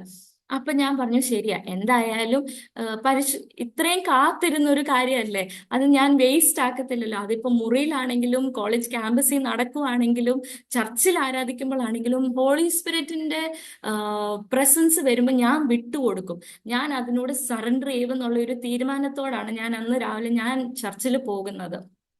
ചർച്ചിൽ ആരാധിച്ചുകൊണ്ടിരുന്നപ്പോൾ ഇതുപോലെ ഭയങ്കര ശക്തമായിട്ടുള്ള ഒരു ദൈവസാന്നിധ്യം അവിടെ വന്ന് നിറഞ്ഞു കഴിഞ്ഞപ്പോഴത്തേക്ക് ഞാൻ മുന്നിലിരിക്കുന്ന ഞാന് പുറമോട്ട് വീണ് ചർച്ചിന്റെ ഡോറിന്റെ അവിടെ എൻട്രൻസിന്റെ അവിടോട്ട് വന്ന് ഞാൻ വീണു. പക്ഷെ അതൊന്നും ഞാൻ കാര്യമാക്കുന്നില്ല. ഞാൻ വീണ്ടും എഴുന്നേറ്റ് നിന്ന് ഞാൻ ആരാധിക്കാനായിട്ട് തുടങ്ങി. അന്ന് സർവീസ് കഴിഞ്ഞിറങ്ങിയപ്പം അവിടുത്തെ ആന്റിമാര് എൻ്റെ അടുത്ത് വന്ന് പറഞ്ഞിട്ടുള്ള കാര്യമാ, മോളെ, ഞങ്ങൾ ഇങ്ങനെ ഇത്രയും അതിശക്തമായിട്ട് പരിശുദ്ധാത്മാവിനെ അനുഭവിക്കാൻ പറ്റുമെന്നോ അല്ലെങ്കിൽ ലഭിക്കാൻ പറ്റുമെന്നോ ഉള്ള കാര്യം കുറെ പാസ്റ്റർമാര് ടെസ്റ്റ് മണി ഷെയർ ചെയ്യുമ്പോൾ ഞങ്ങളത് പറഞ്ഞ് കേട്ടിട്ടുണ്ട്, പ്രാർത്ഥനാ മുറിക്കകത്ത് ഇരിക്കുമ്പം ഉണ്ടായ എക്സ്പീരിയൻസസും കാര്യങ്ങളും. പക്ഷെ ആദ്യമായിട്ടാണ് അത് ലൈവായിട്ട് ഞങ്ങൾ അത് വിറ്റ്നസ് ചെയ്യുന്നത്. അപ്പൊ ഇതൊക്കെ ശരിയാണല്ലേ മോളെ എന്ന് എൻ്റെ അടുത്ത് വന്നിങ്ങനെ ചോദിച്ചു. അപ്പൊ ഞാൻ പറഞ്ഞു, ഉറപ്പായിട്ടും ആന്റി, എനിക്ക് ദൈവം ഇത് തരുമെങ്കിൽ ഉറപ്പായിട്ടും ആന്റി ചോദിച്ചാലും ആന്റിക്ക് ഇതിലും അധികമായിട്ടുള്ള ഒരു ഇൻഫില്ലിംഗ് ആന്റിക്ക് ഉണ്ടാകും എന്ന് ഞാൻ പറഞ്ഞു. അപ്പം ആ ഒരു ടൈമില് കുറെ പേർക്ക്, ലൈക്ക് എൻ്റെ കൂടെ എൻ്റെ സീനിയേഴ്സ് ആയിട്ടുള്ളവർക്കും അവിടെ അടുത്തുള്ള ഒരു മെഡിക്കൽ കോളേജിൽ ജോലി ചെയ്യുന്ന നഴ്സുമാരായിട്ടുള്ള ചേച്ചിമാർക്കും ഒക്കെ ഇത് ഭയങ്കര ഒരു ഇൻസ്പിറേഷനായി. പിന്നെ ആ ആന്റി പറഞ്ഞ ഒരു കാര്യം എന്നെ ഭയങ്കരമായിട്ട് ഇത് ചെയ്തത് ഞാൻ ഷെയർ ചെയ്യുവാണ്. അത് ആന്റി പറഞ്ഞു, മോള് പുറമോട്ട് വീഴുന്ന ഫോഴ്സ് കണ്ടപ്പോഴത്തേക്ക് ഞങ്ങൾ പേടിച്ചു പോയി, തലയിടിച്ച് വീഴുമെന്നാണ് ഞങ്ങൾ വിചാരിച്ചത്. പക്ഷെ മോള് പുറമോട്ട് വന്ന ആ ഫോഴ്സ് താഴോട്ട് പോകാൻ നേരം ആരോ മോളെ ഇങ്ങനെ പിടിച്ച് കിടത്തിയതുപോലായിരുന്നു, തലയൊന്നും ഇടിക്കാതെ ആരോ പിടിച്ച് കിടത്തിയ പോലാണ്. അതാണ് ഞങ്ങളെ ഭയങ്കരമായിട്ട് സ്ട്രൈക്ക് ചെയ്തതെന്ന് പറഞ്ഞു.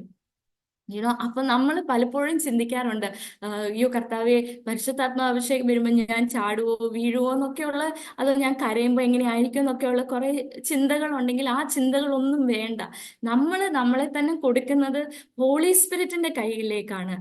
വേറെ എന്തിനേക്കാട്ടിലും കൂടുതൽ ഹോളി സ്പിരിറ്റ് എന്ന് പറയുമ്പോൾ നമ്മൾ അത്രയും ഇന്റിമസി വിത്ത് ഗോഡിലേക്കാണ് നമ്മൾ പോകുന്നത്. അപ്പൊ അത്രയും ഇന്റിമസി ദൈവത്തിന്റെ അടുത്തേക്ക് നമ്മൾ ചെല്ലുമ്പോൾ നമുക്ക് ദോഷമായിട്ട് ഒന്നും സംഭവിക്കത്തില്ല.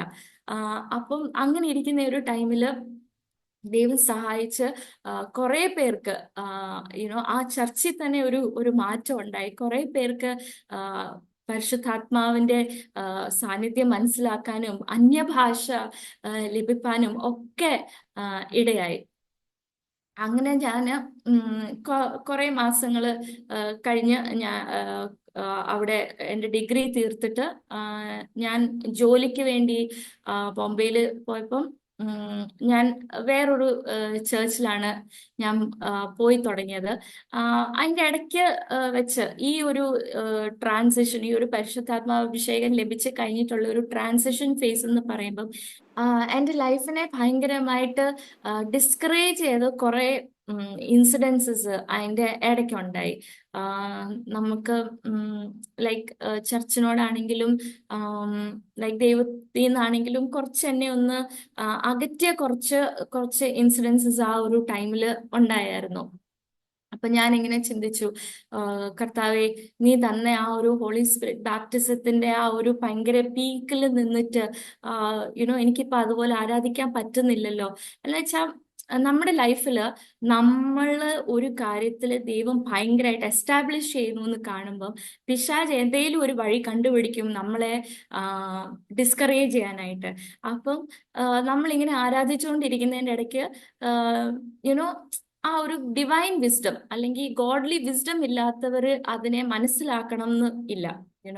ആ ഒരു ഡിവൈൻ വിസ്ഡം ഇല്ലാത്തവർ പല കാര്യങ്ങളും പറയും. ചിലപ്പം അവർ പറയുമായിരിക്കും അത് ഇത് റൈറ്റ് സ്പിരിറ്റ് അല്ല, ഇങ്ങനെയല്ല പരിശുദ്ധാത്മാവ് ഭയങ്കര ശാന്തമാണ്, ഭയങ്കര അങ്ങനെ പല മിസ്ഇന്റർപ്രിട്ടേഷൻസ് ഉണ്ടാവും. സോ അങ്ങനത്തെ കാര്യങ്ങളൊക്കെ കയറി വന്നപ്പോഴത്തേക്ക് എനിക്ക് തന്നെ ഡൗട്ട് ചെയ്യാൻ തുടങ്ങി ഞാൻ.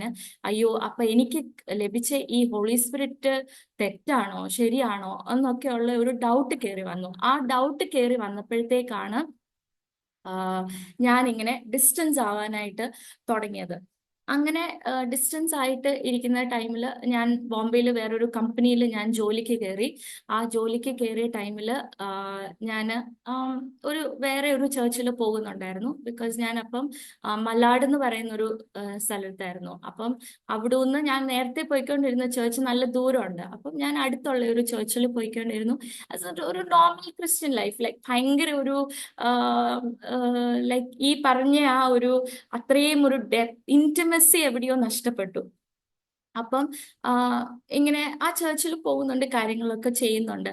ഒരു 3-4 months കഴിഞ്ഞപ്പോഴത്തേക്ക് എൻ്റെ ഉള്ളിൽ ഭയങ്കര ഒരു ഇത് വരാൻ തുടങ്ങി. കർത്താവെ, യുനോ എനിക്ക് ദൈവരാജ്യത്തിന് വേണ്ടി ഉപയോഗിക്കപ്പെടണം. എത്ര നാളാ ദൈവം എൻ്റെ ഉള്ളിൽ നിറച്ച ഹോളി സ്പിരിറ്റ് എന്ന് പറയുന്നത്, അല്ലെങ്കിൽ അന്ന് ദൈവം എനിക്ക് തന്ന അനുഭവം എന്ന് പറയുന്നത് അതൊരു സ്മോൾ എക്സ്പീരിയൻസ് അല്ലായിരുന്നല്ലോ കർത്താവെ. അപ്പം എനിക്ക് ദൈവരാജ്യത്തിന് വേണ്ടി എനിക്ക് ഉപയോഗിക്കപ്പെടണം. I want to be used for your kingdom. എങ്ങനെയാണെന്ന് എനിക്ക് അറിയത്തില്ല, പക്ഷെ ദൈവം എന്നെ ഉപയോഗിക്കണം. അപ്പൊ എന്റെ മനസ്സിലുള്ള ഒരു കോൺസെപ്റ്റ് എന്ന് പറയുന്നത്, നമ്മൾ മിനിസ്ട്രി പേർപ്പസിന് വേണ്ടിയിട്ട് നമ്മളെ ഉപയോഗിക്കപ്പെടണമെങ്കിൽ നമ്മൾ നല്ലപോലെ പാട്ട് പാടാൻ അറിയുന്നവരായിരിക്കണം, നമ്മൾ നല്ലപോലെ പ്രസംഗിക്കാൻ അറിയുന്നവരായിരിക്കണം, നമുക്ക് ഭയങ്കര ഒരു കാരിസ്മാറ്റിക് നേച്ചർ ഉള്ളവർക്കെ മിനിസ്ട്രിയിലോട്ട് ഇറങ്ങാൻ പറ്റത്തുള്ളൂ എന്നുള്ള ഒരു അണ്ടർസ്റ്റാൻഡിങ്ങിലായിരുന്നു ഞാൻ. അപ്പൊ അങ്ങനെ വെച്ച് നോക്കുമ്പോൾ ഞാൻ ചിന്തിക്കുമായിരുന്നു, കർത്താവെ, എനിക്ക് ഒരു കഴിവില്ലാത്ത വ്യക്തിയാണല്ലോ എന്ന് ഞാൻ ചിന്തിക്കുമായിരുന്നു. അപ്പൊ ഞാൻ ചിന്തിക്കുമായിരുന്നു, കർത്താവെ, ഈ കഴിവില്ലാത്ത വ്യക്തിനെ ദൈവം എങ്ങനെയാ ഉപയോഗിക്കാൻ പോകുന്നത് എന്ന് വെച്ചാൽ പാട്ട് പാടുമെന്ന് ചോദിച്ചു കഴിഞ്ഞാൽ പാട്ട് പാടും, പക്ഷെ ഈ സ്റ്റേജിലോട്ട് കയറുമ്പോഴത്തേക്ക് ഭയങ്കര ടെൻഷൻ ആകുമ്പോഴത്തേക്ക് ടൈമിങ് തെറ്റും, അപ്പം അങ്ങനത്തെ ഇഷ്യൂസ്. പിന്നെ പ്രസംഗിക്കാനാണെങ്കിലും ആളുകളുടെ മുന്നിൽ നിന്ന് നമ്മൾ പ്രസംഗിക്കാൻ വരുമ്പോഴത്തേക്ക് നമുക്ക് ഭയങ്കര ടെൻഷനാണ്. അപ്പം ഇങ്ങനെ ഒരു വ്യക്തിനെ ദൈവം എങ്ങനെ ഉപയോഗിക്കും, ദൈവത്തിന് എന്നെക്കുറിച്ച് എന്തെങ്കിലും ഒരു പ്ലാൻ ഓഫ് പേർപ്പസ് ഉണ്ടോ കർത്താവെ എന്ന് ഞാൻ ഇങ്ങനെ പ്രാർത്ഥിച്ചുകൊണ്ടിരിക്കുന്ന ഒരു ടൈമായിരുന്നു. ആ ഒരു ടൈമില് ഞാൻ ഇങ്ങനെ ഓഫീസിൽ പോകുന്നു. അപ്പൊ ഞാനൊരു ആഡ് ഏജൻസിയിലാണ് ഞാൻ വർക്ക് ചെയ്തുകൊണ്ടിരുന്നത്. അപ്പം ആഡ് ഏജൻസി എന്ന് പറയുമ്പോൾ നമുക്ക് ഇന്ന ടൈം എന്നൊന്നുമില്ല. ക്ലയൻസിന്റെ റിക്വസ്റ്റ് അനുസരിച്ച് നമ്മൾ ഇങ്ങനെ വർക്ക് ചെയ്തുകൊണ്ടാണ് നമ്മൾ ഇരിക്കുന്നത്. സോ ചില സമയത്ത് ഞാൻ രാവിലെ 8 മണിക്ക് 9 മണിക്ക് ഓഫീസിൽ പോയിട്ട് ഞാൻ തിരിച്ച് വരുന്നത് ചിലപ്പം ഒരു 8:30 9 o'clock ഒക്കെ ആകുമ്പോഴായിരിക്കും ഞാൻ തിരിച്ചു വരുന്നത്. പക്ഷെ ആ ഒരു ടൈമിലൊന്നും എനിക്ക് എന്താ പറയാ, ലൈക്ക് ഒരു ലൈക്ക് എൻ്റെ ഉള്ളിൽ ഈ ബേർഡൻ ഇങ്ങനെ കിടക്കുക, ഇങ്ങനെ ഈ ബേർഡൻ ഇങ്ങനെ കിടക്കുക. കർത്താവേ എന്നെ ഉപയോഗിക്കണേ, എന്നെ ഉപയോഗിക്കണേ, എങ്ങനെയാന്ന് എനിക്കറിയില്ല, പക്ഷെ എന്നെ ഉപയോഗിക്കണേ, എന്നെ ഉപയോഗിക്കണേ എന്നിങ്ങനെ കിടക്കുക. അപ്പൊ സാറ്റർഡേസ് അവധിയാണല്ലോ. അപ്പൊ സാറ്റർഡേ ഒരു ദിവസം ഞാനിങ്ങനെ റൂമിൽ പ്രാർത്ഥിച്ചുകൊണ്ട് ഇരിക്കുന്ന ടൈമിൽ ഞാനിങ്ങനെ കരഞ്ഞ് പ്രാർത്ഥിക്കുക. ഞാൻ പറഞ്ഞു, God you have to use me, you know ഞാൻ കോൾഡ് ആണോ? ഞാൻ എന്നെ യൂസ് ചെയ്യുന്നതിന് മുമ്പ് എനിക്ക് ഇത് അറിയണം. ഞാൻ കോൾഡ് ആണോ? Am I cold? അത് മാത്രം എനിക്ക് അറിയണം. അത് കഴിഞ്ഞിട്ട് അത് എങ്ങനെ എന്നെ യൂസ് ചെയ്യും എന്നുള്ളത് ദൈവത്തിന്റെ കയ്യിലാണ്. പക്ഷെ ഞാൻ കോൾഡ് ആണോ എന്നുള്ള ഒരു ഉറപ്പ് ദൈവം എനിക്ക് തരണേ എന്ന് പറഞ്ഞ് ഞാൻ ഇങ്ങനെ പ്രാർത്ഥിച്ചുകൊണ്ടിരുന്ന സമയത്താണ് ദൈവം പെട്ടെന്ന് എന്നെടുത്ത് സംസാരിച്ച ഒരു ഭാഗമാണ് ഐസയ ചാപ്റ്റർ 61. ഐസയ ചാപ്റ്റർ 61 ഇതിനകത്ത് പറയുന്നതാണ്, the Spirit of the Lord is upon me to preach good news.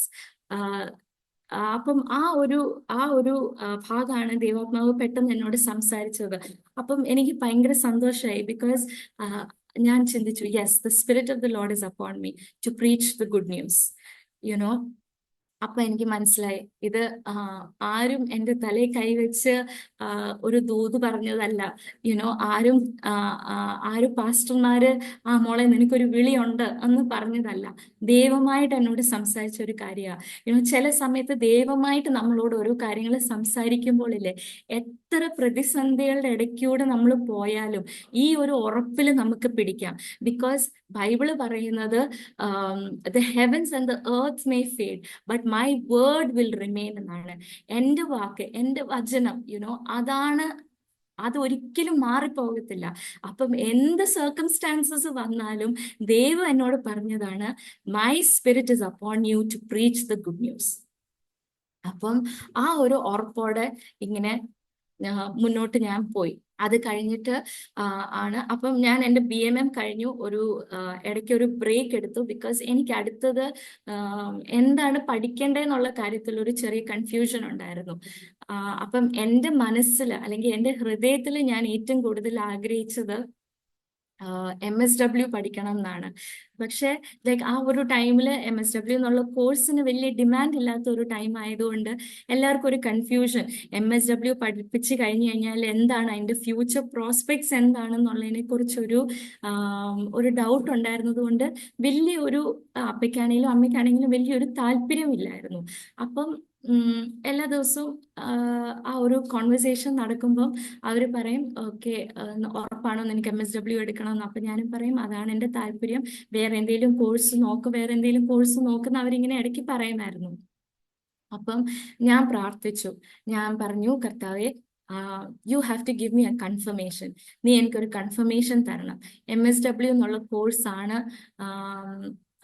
ഞാൻ ചെയ്യേണ്ടതെങ്കിൽ ദൈവം അതിനു വേണ്ടിയിട്ടുള്ളൊരു കൺഫർമേഷൻ എനിക്ക് തരണം എന്ന് പറഞ്ഞു. അപ്പം അതൊരു ഫ്രൈഡേ സാറ്റർഡേ ആണ് ഞാൻ അങ്ങനെ പ്രാർത്ഥിക്കുന്നത്. ബിക്കോസ് ഇത് ഭയങ്കര ഒരു സ്ട്രഗിൾ ആയി തുടങ്ങി. ലൈക്ക് അപ്പയ്ക്കും അമ്മയ്ക്കും ലൈക്ക് എന്താണ് നിനക്ക് അടുത്തത് ചെയ്യേണ്ടത് എന്ന് ചോദിക്കുന്നു. ഞാൻ MSW എന്ന് പറഞ്ഞു നിൽക്കുന്നു. അപ്പം ഞാൻ പറഞ്ഞു, if God speaks to me, പിന്നെ അതിന്റെ അപ്പുറം വേറെ ഒന്നും ഇല്ലല്ലോ. നമുക്കൊരു ഉറപ്പുണ്ടാകും ഇത് റൈറ്റ് ആയിട്ടുള്ള ഒരു ഡിസിഷൻ ആണെന്നുള്ള കാര്യത്തിൽ.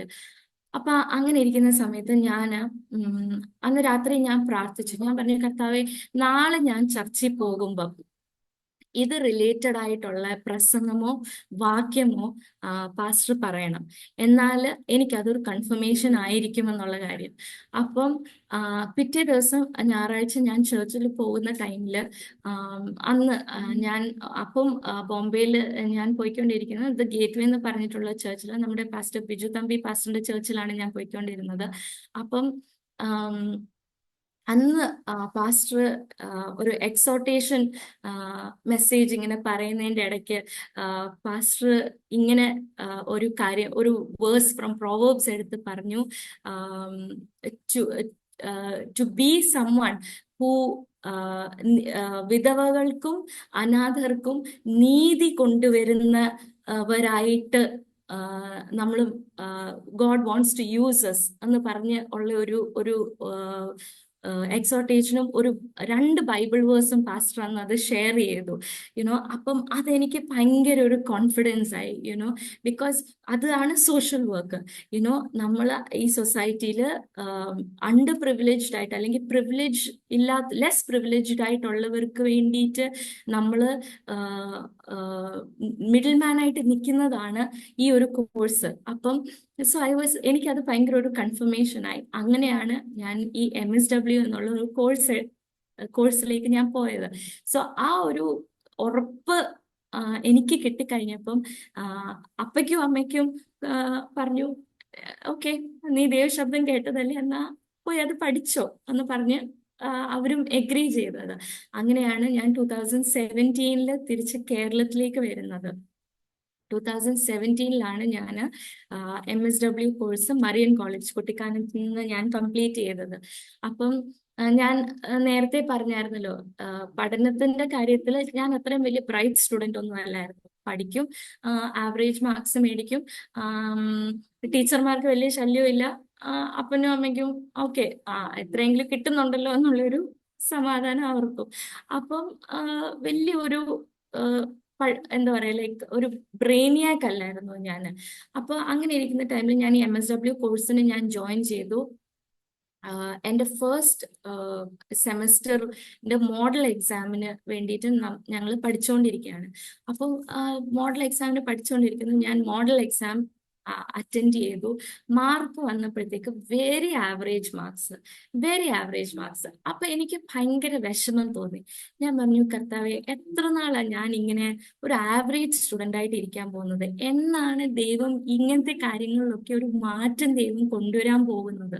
You know I don't want to be ordinary, I want to be extraordinary എന്ന് ഞാൻ ഇങ്ങനെ പ്രാർത്ഥിച്ചു. അപ്പൊ ഞങ്ങളുടെ ആ ചേർച്ചില്, അപ്പൊ ഞാൻ കുട്ടിക്കാനത്ത് പഠിക്കുന്ന സമയത്ത് ഞാൻ പാസ്റ്റർ കാലേബ് എന്ന് പറഞ്ഞ പാസ്റ്ററിന്റെ ചേർച്ചിലാണ് ഞാൻ പൊക്കോണ്ടിരുന്നത്. അപ്പം പാസ്റ്റർ സ്റ്റുഡൻസിന് വേണ്ടിയിട്ട് ഫാസ്റ്റിംഗ് പ്രെയറും ഒത്തിരി കാര്യങ്ങൾ പാസ്റ്റർ അവിടെ ചെയ്യുന്നുണ്ടായിരുന്നു. അപ്പം ഇപ്പോഴും ചെയ്യുന്നുണ്ട്. അപ്പം അവിടെ ചേർച്ചിൽ ഒരു ഫാസ്റ്റിംഗ് പ്രെയർ നടന്നുകൊണ്ടിരിക്കുന്നുണ്ടായിരുന്നു. അപ്പം ആ ഫാസ്റ്റിംഗ് പ്രെയർ ഞാൻ അറ്റൻഡ് ചെയ്തു. ഞാൻ പ്രാർത്ഥിക്കാൻ തുടങ്ങി. ഞാൻ പ്രാർത്ഥിച്ചു, കർത്താവെ, എൻ്റെ ജീവിതത്തിൽ ദൈവം ഒരു മാറ്റം വരുത്തണം. ഇത്രയും നാളും ഉണ്ടായിരുന്ന പോലത്തെ ഒരു മഹിമയല്ല, എൻ്റെ അക്കാഡമിക്സിനകത്ത് ദൈവം വലിയൊരു മാറ്റം വരുത്തിയേ പറ്റത്തുള്ളൂ എന്ന് പറഞ്ഞ് ഞാൻ പ്രാർത്ഥിച്ചു. ആ ഫാസ്റ്റിംഗ് പ്രെയർ കഴിഞ്ഞിട്ട് ആണ് നമ്മുടെ എൻ്റെ ഫസ്റ്റ് ഇയറിന്റെ ഫൈനൽ എക്സാംസ് നടക്കുന്നത്. ഫൈനൽ എക്സാംസ് നടന്നു, റിസൾട്ട് പബ്ലിഷ് ആയപ്പോൾ ഞങ്ങൾ എല്ലാവരും ഹോസ്റ്റൽ റൂമിനകത്ത് ഇങ്ങനെ ഇരിക്കുക. അപ്പം ആ ടൈമിൽ എൻ്റെ ഹോസ്റ്റൽ മുറി എന്ന് പറയുമ്പോൾ ഇറ്റ്സ് നോട്ട് ഹോസ്റ്റൽ മുറി അല്ല, ഒരു ഡോമിറ്ററി ആണ്. ഡോമിറ്ററി എന്ന് പറയുമ്പോൾ ഞങ്ങൾ 10-12 പേരുണ്ട് ആ ഡോമിനകത്ത്. എല്ലാം ക്ലാസ്മേറ്റ്സ് ആണ് ഞങ്ങൾ. റിസൾട്ട് വന്നു എന്ന് ഒരാള് ഇങ്ങനെ പറഞ്ഞു, എല്ലാവരും ഓൺലൈൻ പോർട്ടൽ എടുത്ത് തുറന്നു നോക്കുക. ഞാൻ മാത്രം തുറന്നു നോക്കുന്നില്ല, ഞാൻ കട്ടിലയിൽ ഇങ്ങനെ ഇരിക്കുക പേടിച്ചിട്ട്. ഞാൻ പറഞ്ഞു, കർത്താവെ, ഫെയിൽ ആകുമോ? എൻ്റെ മനസ്സിൽ എപ്പോഴും ഉണ്ടായിരുന്ന ഒരു ഫിയർ ആയിരുന്നു അത്. ഫെയിൽ ആകുമോ എന്നുള്ള ഒരു ഫിയർ. ഫെയിൽ ആണോ അതോ എന്തോ ഗ്രേഡ് ആയിരിക്കും. അപ്പം അവിടുന്ന് ഇവിടുന്ന് ഒക്കെ ആൾക്കാർ പറഞ്ഞു, ഓ, പാസ്സായി. അവർ പെർസെൻറ്റേജ് ഒക്കെ വിളിച്ച് പറയുന്നുണ്ട്. അപ്പോഴൊന്നും ഞാൻ എൻ്റെ ഫോണിലോട്ടേ ഞാൻ നോക്കുന്നില്ല, പേടി കാരണം. അങ്ങനെ ഇരിക്കുമ്പോൾ എൻ്റെ ഒരു കൂട്ടുകാരി വന്നിട്ട് എന്നോട് പറഞ്ഞു, മഹിമ, നീ റിസൾട്ട് നോക്കിയോ? എത്രയുണ്ടെന്ന് ഇങ്ങനെ വന്ന് ചോദിച്ചു. അപ്പം ഞാൻ പറഞ്ഞു, ഇല്ല, എനിക്ക് പേടിയാണ്, ഞാൻ ഇതൊരു പോർട്ടൽ ഓപ്പൺ ചെയ്തിട്ടില്ല എന്ന് പറഞ്ഞു. അവൾ പറഞ്ഞു, നോക്ക് എന്ന് പറഞ്ഞു. ഞാൻ പറഞ്ഞു, ശരി, ഞാൻ നോക്കാം, നിങ്ങളെല്ലാവരും പൊക്കോ, ഞാൻ നോക്കിയിട്ട് ഞാൻ പറഞ്ഞേക്കാന്ന് പറഞ്ഞു. അപ്പം ഇവരെല്ലാരും നോക്കി ഡിന്നറിന് പോവുക. അപ്പൊ ആരും ഇല്ലല്ലോ. അപ്പൊ ഞാൻ നമ്മുടെ സ്റ്റുഡന്റ് ഐഡിയും പാസ്വേഡും ഒക്കെ വെച്ച് ഞാൻ ലോഗിൻ ചെയ്തു. ഞാൻ ലോഗിൻ ചെയ്തപ്പോഴത്തേക്ക് എല്ലാ സബ്ജക്റ്റിനും A A A A grade കിടക്കുന്നു, പെർസെൻറ്റേജ് അബവ് 90. ഞാൻ ലോഗ് ഔട്ട് ചെയ്തു. ഞാൻ ഓർത്തു ഇതെന്റെ ആയിരിക്കുമോ, ഇതെന്റെ ആണോ എന്ന് പറഞ്ഞിട്ട് ഞാൻ ലോഗ് ഔട്ട് ചെയ്തിട്ട് വീണ്ടും ലോഗിൻ ചെയ്ത് നോക്കി. Correct student I D, correct പാസ്വേഡാണ് കൊടുത്തേക്കുന്നത്. ഞാൻ വീണ്ടും പേര് പോയി നോക്കുന്നു, ഫാദേഴ്സ് നെയിം നോക്കുന്നു, മദേഴ്സ് നെയിം നോക്കുന്നു, എല്ലാം എന്റെ ഡീറ്റെയിൽസ് ആണ് കിടക്കുന്നത്. പക്ഷെ mark full A grade with above 90%. എൻ്റെ ലൈഫിലെ ഫസ്റ്റ് ടൈമാണ് എനിക്ക് അങ്ങനെ ഒരു ഗ്രേഡ് എനിക്ക് കിട്ടിയത്. യുനോ, എവിടെ നമ്മൾ മീഡിയോക്കർ ആണ്, എവിടെ നമ്മൾ സബ്സ്റ്റാൻഡേർഡ് ആണ് എന്ന് പറയുന്നിടത്ത് ദൈവത്തിന് ആ ഒരു ഐഡന്റിറ്റി കംപ്ലീറ്റ്ലി ചേഞ്ച് ചെയ്യാം.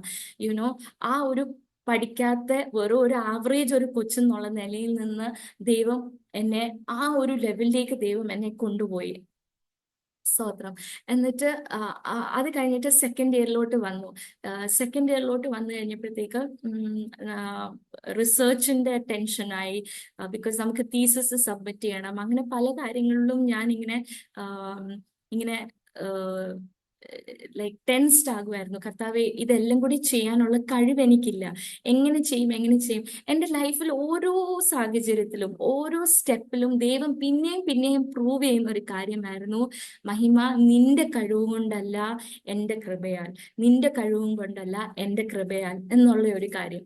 യുനോ, ഇന്ന് ഞാൻ ഇവിടെ ഇരുന്ന് ഇങ്ങനെ സംസാരിക്കുന്നതും നിങ്ങൾക്ക് എൻ്റെ ഹസ്ബൻഡിന്റെ അടുത്തോ അല്ലെങ്കിൽ എന്നെ അറിയാവുന്ന ആരെങ്കിലും അടുത്ത് ചോദിക്കാം. ഇത്രയും ഫ്ലുവൻ്റ് ആയിട്ട് മലയാളം പറയാനോ അല്ലെങ്കിൽ ഇങ്ങനെ ഇരുന്ന് സംസാരിക്കാനോ ഒക്കെ ഉള്ള ഒരു കഴിവുള്ള ഒരു വ്യക്തിയാണെന്ന് ഞാൻ ഒരിക്കലും പറയത്തില്ല. പക്ഷെ ഇതെല്ലാം ചെയ്യുന്നത് is because of the grace of God. അപ്പം അങ്ങനെ എൻ്റെ സെക്കൻഡ് ഇയർ ആരംഭിച്ചു, റിസർച്ചിന്റെ കാര്യങ്ങളിലേക്ക് ഇറങ്ങി. അപ്പോഴൊക്കെ ഞാനിങ്ങനെ റിസർച്ച് എന്ന് പറയുമ്പോൾ നമുക്ക് റിസർച്ചിന്റെ കാര്യങ്ങളും ഒരു സൈഡിൽ കൂടി നിന്ന് പോകുമ്പോൾ തന്നെ നമ്മുടെ അല്ലാത്ത കാര്യങ്ങളൊക്കെ ഉണ്ടല്ലോ, നമ്മുടെ ലൈക്ക് നമ്മുടെ പ്രോജക്ട്സ്, നമ്മുടെ അസൈൻമെന്റ്സ്, നമ്മുടെ എക്സാമിനേഷൻസ് ഒക്കെ നടക്കണം. അറ്റ് ദ സെയിം ടൈം നമ്മുടെ റിസർച്ചിനും നമ്മൾ പ്രിപ്പയർ ചെയ്യണം. അതിന്റെ പ്രസന്റേഷൻ, അതിന്റെ യുനോ തീസിസ് ഡിഫെൻഡ് ചെയ്യുന്ന കാര്യങ്ങളും ഒക്കെ നമ്മൾ ഒരു സൈഡിൽ കൂടി നിന്ന് നടക്കുമായിരുന്നു. അപ്പം ലൈക്ക് സെക്കൻഡ് ഇയറിന്റെ ഫൈനൽ ഇത് വന്നപ്പം ലൈക്ക് ഫോർത്ത് സെമസ്റ്റർ വന്നപ്പോഴത്തേക്ക് ഞാൻ ഭയങ്കര എക്സോസ്റ്റഡ് ആയി. ബിക്കോസ് ഞാൻ ഓർത്ത്, കർത്താവെ, എനിക്കിത് രണ്ടും കൂടി മാനേജ് ചെയ്യാനായിട്ട് എനിക്ക് പറ്റുന്നില്ല. എക്സാമിന് പഠിക്കണോ അതോ റിസർച്ച് പ്രിപ്പയർ ചെയ്യണോ, റിസർച്ചിന്റെ ഇത് എഴുതണോ അതോ നോട്ട്സ് എഴുതിയെടുക്കണോ, ഒന്നും എനിക്ക് അങ്ങോട്ട് ഇതാവുന്നില്ല. അപ്പം എക്സാമിനേഷന്റെ ടൈം വന്നു. അതുപോലെ തന്നെ നമ്മുടെ ഇന്റേണൽ എക്സാംസ് നടക്കുക. ഇന്റേണൽ എക്സാംസ് നടന്നുകൊണ്ടിരിക്കുമ്പോൾ തന്നെയാണ് ഈ റിസർച്ചിന്റെ കാര്യങ്ങൾ ഒരു വഴി നടക്കുന്നത്. അപ്പം ഇന്റേണൽ എക്സാംസ് നടക്കുന്ന ടൈമിൽ ഞാൻ എന്തൊക്കെയോ പഠിക്കുന്നു, എന്തൊക്കെയോ പോയി എക്സാം എഴുതിയിട്ട് ഞാൻ വന്നു. അപ്പം ഹ്യൂമൻ റൈറ്റ്സ് എന്ന് പറഞ്ഞൊരു സബ്ജക്റ്റ് ഉണ്ടായിരുന്നു എനിക്ക്. അപ്പം അത് ആക്ച്വലി എൻ്റെ ഒരു ഫേവറേറ്റ് സബ്ജക്റ്റ് ആയിരുന്നു. അപ്പം ഞാൻ നോക്കിയപ്പം എൻ്റെ ഇന്റേണൽ എക്സാം എഴുതിയതിനകത്തുനിന്ന് എൻ്റെ മാർക്ക് ഭയങ്കരമായിട്ട് കുറഞ്ഞു പോയി. അപ്പം എനിക്ക് ഭയങ്കര വിഷമായി. എൻ്റെ സാറാണെങ്കിലും, എന്നെ പഠിപ്പിക്കുന്ന സാറിനാണെങ്കിലും ഭയങ്കര ഒരു അതിശയം, മഹിമയ്ക്ക് എന്ത് പറ്റി എന്നുള്ള ഒരു രീതിയിൽ. അപ്പം എനിക്കത് ഭയങ്കര ഒരു ഇതായി, ലൈക്ക് അയ്യോ, ഞാൻ ലൈക്ക് അത്രയും നല്ല മാർക്ക് അല്ലല്ലോ എനിക്ക് കിട്ടിയതെന്നുള്ള ഒരു വിഷമം. അപ്പം സാർ പറഞ്ഞു, കുഴപ്പമില്ല, ഈ ലൈക്ക് ഒരു 50% താഴോട്ടോ അങ്ങനെ എന്തോ, അത് താഴോട്ട് പോകുന്നവർക്ക് ടെസ്റ്റ് റീടേക്ക് ചെയ്യാൻ പറ്റും, അല്ലെങ്കിൽ ഓവറോൾ പെർസെൻറ്റേജിനെ അത് എഫക്ട് ചെയ്യുമല്ലോ. അപ്പം ടെസ്റ്റ് റീടേക്ക് ചെയ്യാൻ പറ്റും. മഹിമ, അപ്പം നാളെ വന്ന് എക്സാം എഴുതാമോ എന്ന് ചോദിച്ചു. ഞാൻ പറഞ്ഞു, കുഴപ്പമില്ല സാറേ, ഞാൻ നാളെ വന്ന് എക്സാം എഴുതാമെന്ന് പറഞ്ഞു. അപ്പൊ സാർ പറഞ്ഞു, ഓക്കെ, അപ്പം ഇതൊക്കെയാണ് പോർഷൻസ്, നാളെ വന്ന് എക്സാം എഴുതിക്കോ എന്ന് പറഞ്ഞു, റീടെസ്റ്റിന്റെ. ഞാൻ പറഞ്ഞു, ഓക്കെ സർ, നോ പ്രോബ്ലം എന്ന് പറഞ്ഞു. അപ്പം എൻ്റെ കൂടെ പഠിക്കുന്ന ഒരു കൊച്ച്, അവൾ എൻ്റെ അടുത്ത് പറഞ്ഞു, ഇതേ സാറിന്റെ വേറൊരു പേപ്പർ ഉണ്ട്, അപ്പം അതിനകത്ത് അവക്കും ആ പേപ്പർ റീടേക്ക് ചെയ്യേണ്ടി വന്നു. അപ്പം അവൾ പറഞ്ഞു, മഹിമ, പേടിക്കൊന്നും വേണ്ട, നമ്മുടെ ഫസ്റ്റ് പേപ്പറിൽ വന്ന ക്വസ്റ്റ്യൻസ് തന്നെയാണ് സാറ് സെക്കൻഡ് പേപ്പറിലും ഇടാറുള്ളത്. അപ്പം ആ ക്വസ്റ്റ്യൻസ് നല്ലപോലെ റിവൈസ് ചെയ്തിട്ട് പോയാൽ മതി എന്ന് പറഞ്ഞു. അപ്പൊ ഞാൻ എനിക്കൊരു സമാധാനമായി. ഞാൻ പറഞ്ഞു, അത്രയും പഠിച്ചാൽ മതിയല്ലോ. അത്രയും കുറച്ച് പഠിച്ചാൽ മതിയല്ലോ. അപ്പം ഞാൻ ആ ക്വസ്റ്റ്യൻ പേപ്പറിനുള്ള ക്വസ്റ്റ്യൻസ് നല്ലപോലെ തറവാക്കിയിട്ട് ആ എക്സാമിന് പോയി ഞാൻ ഇരുന്നു. ആ എക്സാമിന് ഞാൻ പോയി ഇരുന്ന് ഞാൻ എൻ്റെ ക്വസ്റ്റ്യൻ പേപ്പർ എടുത്ത് നോക്കിയപ്പോഴത്തേക്ക് ഞാൻ എക്സാം ഹാളിൽ ഇരുന്ന് ഞാൻ കരയാൻ തുടങ്ങി. ബിക്കോസ് ഞാൻ പഠിച്ചത് ഒന്നും അല്ലായിരുന്നു ആ ക്വസ്റ്റ്യൻ പേപ്പറിനകത്ത് ഉണ്ടായിരുന്നത്. ഒരു സിംഗിൾ ടോപ്പിക്ക് പോലും സെയിം ഇല്ലായിരുന്നു. ഞാനാണെങ്കിൽ വേറെ ഒരു ടോപ്പിക്കും വേറെ ഒരു കോൺസെപ്റ്റും ഒന്നും ഞാൻ നോക്കിയിട്ടില്ലായിരുന്നു.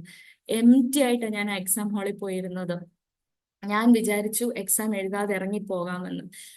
പക്ഷെ ഞാൻ പറഞ്ഞു, എനിക്കറിയത്തില്ല കർത്താവെ, you have to make this work എന്ന് പറഞ്ഞ് ഞാൻ ആ പേപ്പർ, എനിക്ക് ആ കോൺസെപ്റ്റിനെ കുറിച്ച് ക്ലാസ്സിൽ കേട്ടതും വെച്ചും അതും വെച്ചും എന്തൊക്കെയോ ഞാൻ ആ പേപ്പർ ഞാൻ എഴുതിയിട്ട് ഞാൻ എക്സാം ഹാളിൽ നിന്ന് ഇറങ്ങി വരുന്നത് ഞാൻ കരഞ്ഞോണ്ടാ. നേരത്തെ അറ്റ്ലീസ്റ്റ് എനിക്ക് മാർക്ക് എന്ന് പറയാനെങ്കിലും ഉണ്ടായിരുന്നു. ഇതിപ്പോ ഞാൻ ഫെയിൽ ആവുമല്ലോ കർത്താവേ എന്ന് പറഞ്ഞ് ഞാൻ കരഞ്ഞോണ്ട് ഞാൻ ഇങ്ങനെ എൻ്റെ ഹോസ്റ്റലിലേക്ക് ഞാൻ തിരിച്ച് നടന്നു പോവാ. പക്ഷെ റിസൾട്ട് ഡിക്ലെയർ ചെയ്തപ്പോഴത്തേക്ക് എനിക്ക് ആ പേപ്പറിന് 96%. യുനോ, സോ ഞാൻ എഴുതിയതല്ല, ഞാൻ എഴുതിയതിനകത്തുനിന്ന് കിട്ടിയ മാർക്കല്ല അത്. അത് ദൈവത്തിന്റെ ഒരു ഫേവർ ആയിരുന്നു, അത് ദൈവത്തിന്റെ ഒരു ഗ്രേസ് ആയിരുന്നു അത്. യുനോ, അത് കഴിഞ്ഞിട്ട് ഈ റിസർച്ചും ബാക്കി കാര്യങ്ങളും ആയിട്ട് ഞങ്ങൾ ഇങ്ങനെ മുന്നിലോട്ട് പോവുകയാണ്. ഫൈനൽ ഇയർ ആയി, കാര്യങ്ങളൊരു എല്ലാം ഭയങ്കര പീക്ക് പ്രഷറിൽ നമ്മൾ നിൽക്കുന്ന സമയമാണ്. അപ്പം ഫൈനൽ ഇയറിന്റെ എക്സാമിനേഷൻ നടക്കുന്ന ടൈമിൽ ഞാൻ നോക്കുമ്പോൾ പിള്ളേരെല്ലാം ഗ്രൂപ്പ് സ്റ്റഡി നടത്തുന്നു, ഓൾ നൈറ്റ് ഇരുന്ന് പഠിക്കുന്നു, പല കാര്യങ്ങളും ചെയ്യുന്നു. ഞാൻ പറഞ്ഞു, കർത്താവെ, എന്നെ കൊണ്ട് ടെൻഷൻ അടിക്കാൻ പറ്റത്തില്ല. ഞാൻ 10 മണിയാകുമ്പോൾ ഞാൻ പോയി കിടന്നുറങ്ങും. ഞാൻ പറയും, അത്രയും പഠിച്ചത് മതി, ആ പഠിച്ചതും കൊണ്ട് ഞാൻ പോയി എക്സാം എഴുതും. എനിക്ക് ഉറക്കളച്ചിരുന്നിട്ട് പോയി എഴുതാനും പിന്നെ ടെൻഷൻ അടിക്കാനും എനിക്ക് പറ്റത്തില്ല കർത്താവേ എന്ന് ഞാൻ പറഞ്ഞു. ഞാൻ സ്റ്റഡി ഹോളിഡേസ് ഉള്ള ടൈമിൽ ഞാൻ രാവിലെ എഴുന്നേക്കും, കുറച്ചു നേരം പഠിക്കും, പിന്നെ ബ്രേക്ക് എടുക്കും, പിന്നെ പഠിക്കും. 10 മണിയാകുമ്പോൾ ഞാൻ പോയി കിടന്നുറങ്ങും. ബാക്കി പിള്ളേരെല്ലാം ഡോം റൂം ആയതുകൊണ്ട് എല്ലാവരും ലൈറ്റ് ഇട്ടിരുന്ന് പഠിക്കുന്നതും ഒച്ചത്തിൽ പറയുന്നതും ഒക്കെ നമുക്ക് കേൾക്കാം. പക്ഷെ ഞാൻ പറഞ്ഞു, ഞാനൊന്നും മൈൻഡ് ചെയ്യുന്നില്ല കർത്താവേ, ഞാൻ 10 മണിക്ക് ഞാൻ പോയി കിടന്നുറങ്ങാൻ പോവാന്ന് പറഞ്ഞിട്ട് 10 മണിക്ക് ഉറങ്ങിയിട്ട് ഞാൻ 5:30 ആകുമ്പോൾ രാവിലെ എഴുന്നേറ്റു, കുളിച്ചു, എൻ്റെ ബുക്സ് എടുത്തിട്ട് എക്സാം ഹാളിന്റെ ഫ്രണ്ടിൽ പോയി 5:30 to അല്ലെങ്കിൽ ഒരു 6:30 to 9 മണി എക്സാം ഹാളിന്റെ ഫ്രണ്ടിൽ കൂടി നിന്ന് നടന്ന് എൻ്റെ നോട്ട്സ് ഞാൻ വായിക്കുമായിരുന്നു. എക്സാം പോയി എഴുതും. ഞാൻ ഒരു ടെൻഷനും ഞാൻ അടിച്ചില്ല.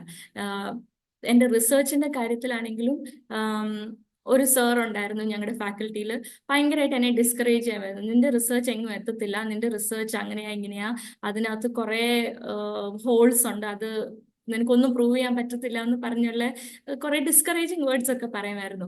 പക്ഷെ ഞാൻ അത് ഇറ്റ്സ് ഓക്കെ എന്ന് പറഞ്ഞ് ഞാൻ ക്യാരി ഫോർവേഡ് ചെയ്യുമായിരുന്നു. അങ്ങനെ ക്യാരി ഫോർവേഡ് ചെയ്ത് ആണ് അപ്പം ഈ ഒരു സ്റ്റേജ് വരെ എത്തി. എക്സാം എഴുതി. ഞാൻ ടെൻഷനൊന്നും ഞാൻ അടിക്കുന്നില്ല, ബിക്കോസ് ഞാൻ പറഞ്ഞു, അവനെ കർത്താവ് എന്നെ കൊണ്ട് ടെൻഷൻ അടിക്കാൻ എനിക്ക് പറ്റത്തില്ല എന്ന് ഞാൻ പറഞ്ഞു. ഞാൻ പോയി എക്സാംസ് എല്ലാം കംപ്ലീറ്റ് ചെയ്തു. റിസർച്ചിന്റെ പ്രസന്റേഷൻ കഴിഞ്ഞു, റിസർച്ചിന്റെ വൈവ കഴിഞ്ഞു, എല്ലാം കഴിഞ്ഞു. ഞാൻ തിരിച്ച് വന്നു.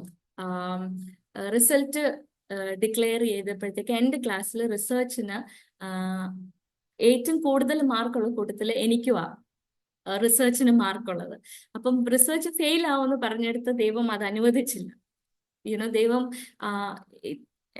ഏറ്റവും കൂടുതൽ മാർക്ക് കിട്ടിയവരുടെ കൂട്ടത്തിൽ എൻ്റെ പേരും ദൈവം ചേർത്തു. അത് കഴിഞ്ഞിട്ട് കോൺവൊക്കേഷൻ ഇങ്ങനെ വരുക. സോ മാർക്ക് കണ്ടു, നല്ല മാർക്കാണ്, കുഴപ്പമൊന്നുമില്ല എന്ന് പറഞ്ഞു. ഞാനിങ്ങനെ കോൺവൊക്കേഷന് അറ്റൻഡ് ചെയ്യാനായിട്ട് വന്നു. കോൺവൊക്കേഷൻ അറ്റൻഡ് ചെയ്യാനായിട്ട് വന്നപ്പം ലൈക്ക് അമ്മയും ഞാനും മാത്രമേ ഉള്ളൂ. അപ്പൊ കോൺവൊക്കേഷൻ നമ്മൾ കോളേജിൽ കയറി കോൺവൊക്കേഷന്റെ ഗൗണും ക്യാപ്പും എടുത്തു വെച്ച് ഞാൻ എൻ്റെ ക്ലാസ്മേറ്റ്സ് ഇരിക്കുന്നിടത്ത് വന്നതാണ് ഞാൻ ഇരിക്കുന്നത്. അപ്പൊ വേറൊന്നും നമ്മൾ പ്രതീക്ഷിക്കുന്നൊന്നുമില്ല. അങ്ങനെ ഇരിക്കുന്ന ടൈമില് അവർ ഓരോ ബാച്ച് വിളിക്കുന്നു, MBA വിളിക്കുന്നു, MCOM വിളിക്കുന്നു, MSW വിളിച്ചു. MSW ബാച്ച് വിളിച്ചിട്ട് അവര് റാങ്ക് ഹോൾഡേഴ്സിനെ അനൗൺസ് ചെയ്യുവാണ്. So MSW year 2017 to 19 third rank മഹിമ സൂസൻ ജോസഫ്. ലൈക്ക് എനിക്കത് ഭയങ്കര ഷോക്കിംഗ്. ഞാൻ അത് കേട്ടോണ്ട് ഞാൻ ഇങ്ങനെ ഇരിക്കുക. പക്ഷെ അപ്പൊ എന്റെ ക്ലാസ്മേറ്റ്സ് ആണ് എന്നെ തട്ടി പറയുന്നത്, മഹിമ മഹിമ നിന്റെ പേരാ വിളിക്കുന്നതെന്ന്. അപ്പോഴാണ് ഞാൻ അറിഞ്ഞത് ദാറ്റ് 2017-19 ബാച്ചിന്റെ MSW തേർഡ് റാങ്ക് ഹോൾഡർ ഞാനാണ് എന്നുള്ള കാര്യം. യുനോ എവിടെ നമ്മള് ഫെയിലിയർ ആണ്, നമ്മള് we are good for nothing ആണ്, നമുക്ക് കഴിവില്ല എന്ന് പറയുന്നിടത്ത് ദൈവം ഒരു റാങ്ക് ഹോൾഡറിനെ ആക്കിയെങ്കിൽ നിങ്ങളുടെ ഇത് കേൾക്കുന്ന ഓരോരുത്തരുടെയും ജീവിതത്തിൽ ദൈവത്തിന് എത്രയധികം ചെയ്യാൻ പറ്റുമെന്ന് എനിക്ക് ഇമാജിൻ പോലും ചെയ്യാൻ പറ്റുന്നില്ല. അതുപോലെ ദൈവത്തിന് ചെയ്യാൻ പറ്റും. അതിനുശേഷമാണ് 2019 ഗ്രാജുവേഷൻ കഴിഞ്ഞ ഓഗസ്റ്റിലാണ് ഞങ്ങളുടെ എൻ്റെ കല്യാണം നടക്കുന്നത്.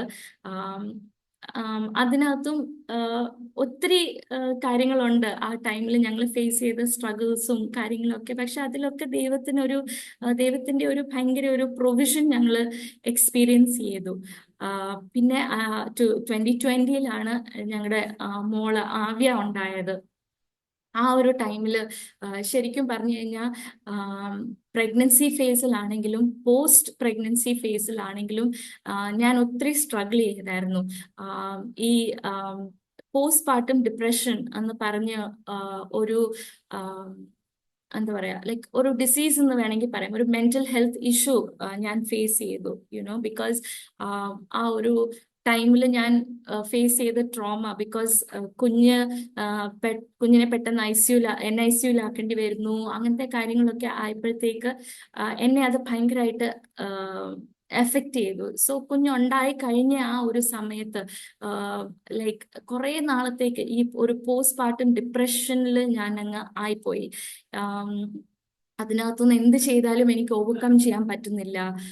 ഭയങ്കര വിഷമം, ഭയങ്കര ഒരു വിഷമം മാത്രമല്ല, എനിക്ക് കർത്താവെ എനിക്കൊരു നല്ല അമ്മയാകാൻ പറ്റില്ല, എനിക്കിത് I'm not called for this, എനിക്കെന്തോ something is wrong with me എന്നുള്ള ലൈസ് ഡെവിൾ ഇങ്ങനെ ഫീഡ് ചെയ്യാനായിട്ട് തുടങ്ങി എൻ്റെ ഉള്ളിൽ. അപ്പം ആ ഒരു ടൈമില് ഞാൻ ചിന്തിക്കുമായിരുന്നു, കർത്താവ് എന്തിനാ ദൈവം എന്നെ ഈ ഒരു സിറ്റുവേഷനിൽ കൂടി കടത്തി വിടുന്നത് എന്ന് ഞാൻ ചിന്തിക്കുമായിരുന്നു. പക്ഷെ ദൈവം നമ്മൾക്ക് തരുന്ന ഓരോ അനുഭവത്തിനകത്തുനിന്നും ദൈവത്തിന് ഒരു പദ്ധതിയുണ്ട്. God always has A purpose.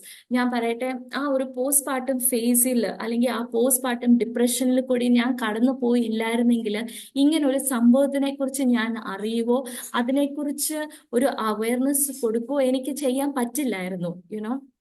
Because ആ ഒരു പോസ്റ്റ് പാർട്ടം ഫേസിൽ കൂടി ഞാൻ കടന്നു പോയപ്പോഴാണ് ഞാൻ മനസ്സിലാക്കിയത് അനേക അമ്മമാര്, അനേക സ്ത്രീകള് എക്സ്പീരിയൻസ് ചെയ്യുന്ന ഒരു കാര്യമാണ് ഇത്.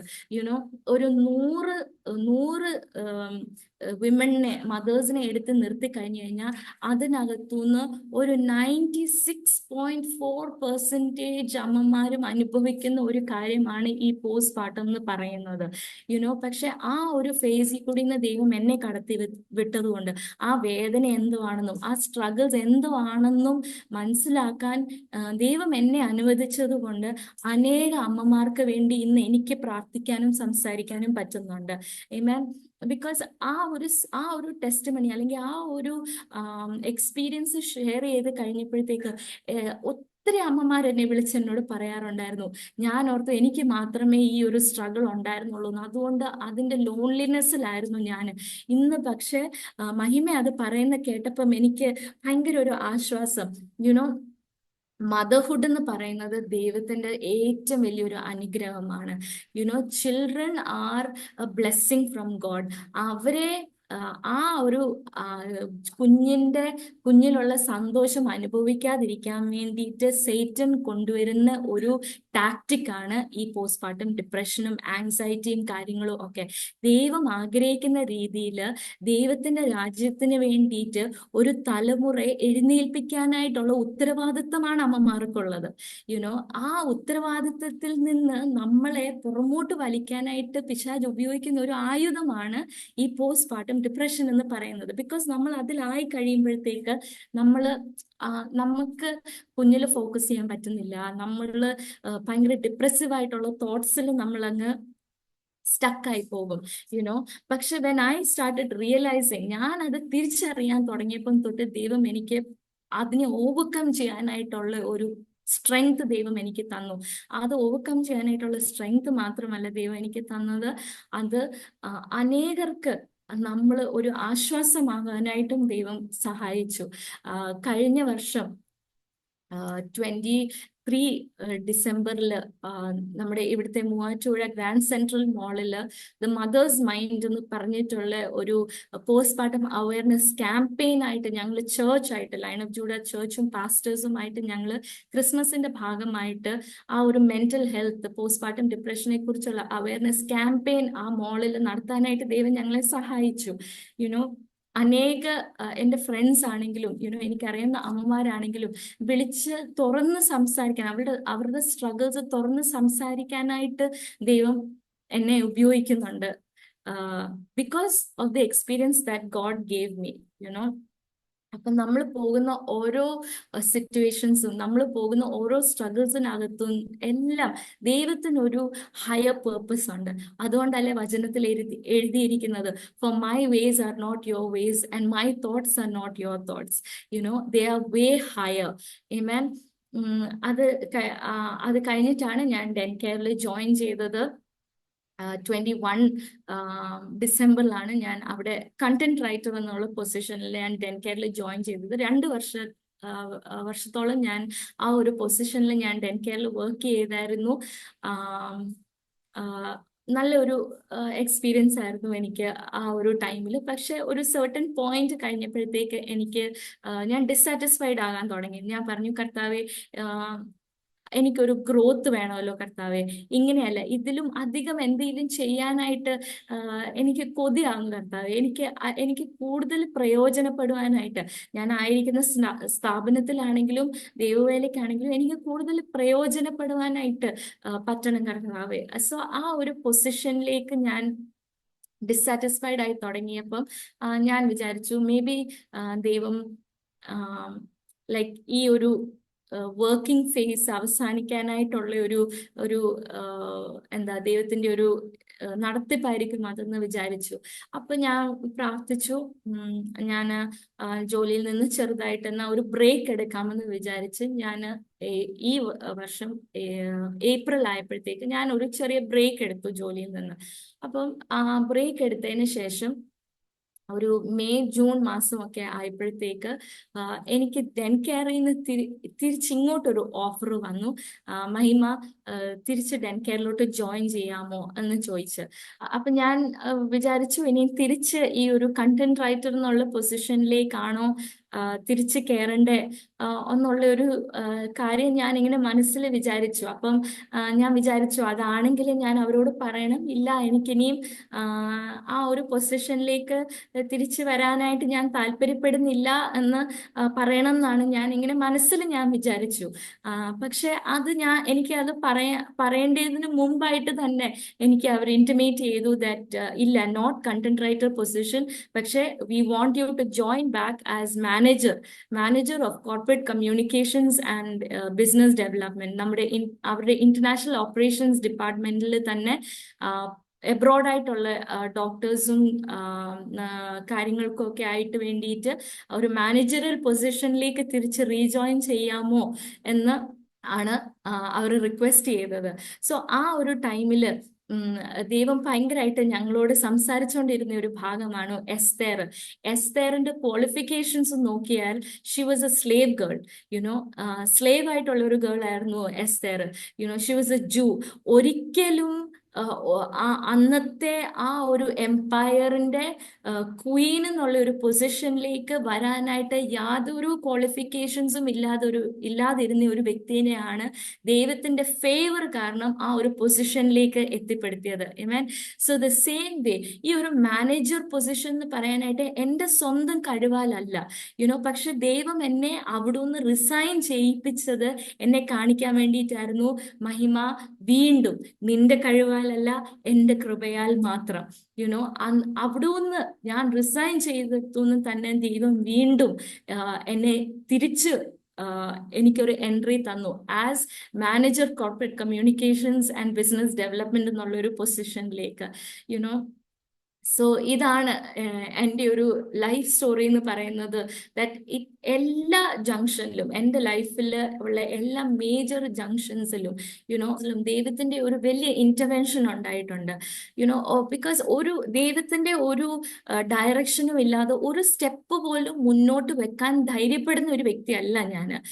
ഞാൻ എപ്പോഴും പറയുന്ന ഒരു കാര്യമാണ്, മഹിമ എന്ന് പറയുന്ന വ്യക്തി എക്സിസ്റ്റ് ചെയ്യുന്നത് ഈസ് ബിക്കോസ് ഓഫ് ഗോഡ്.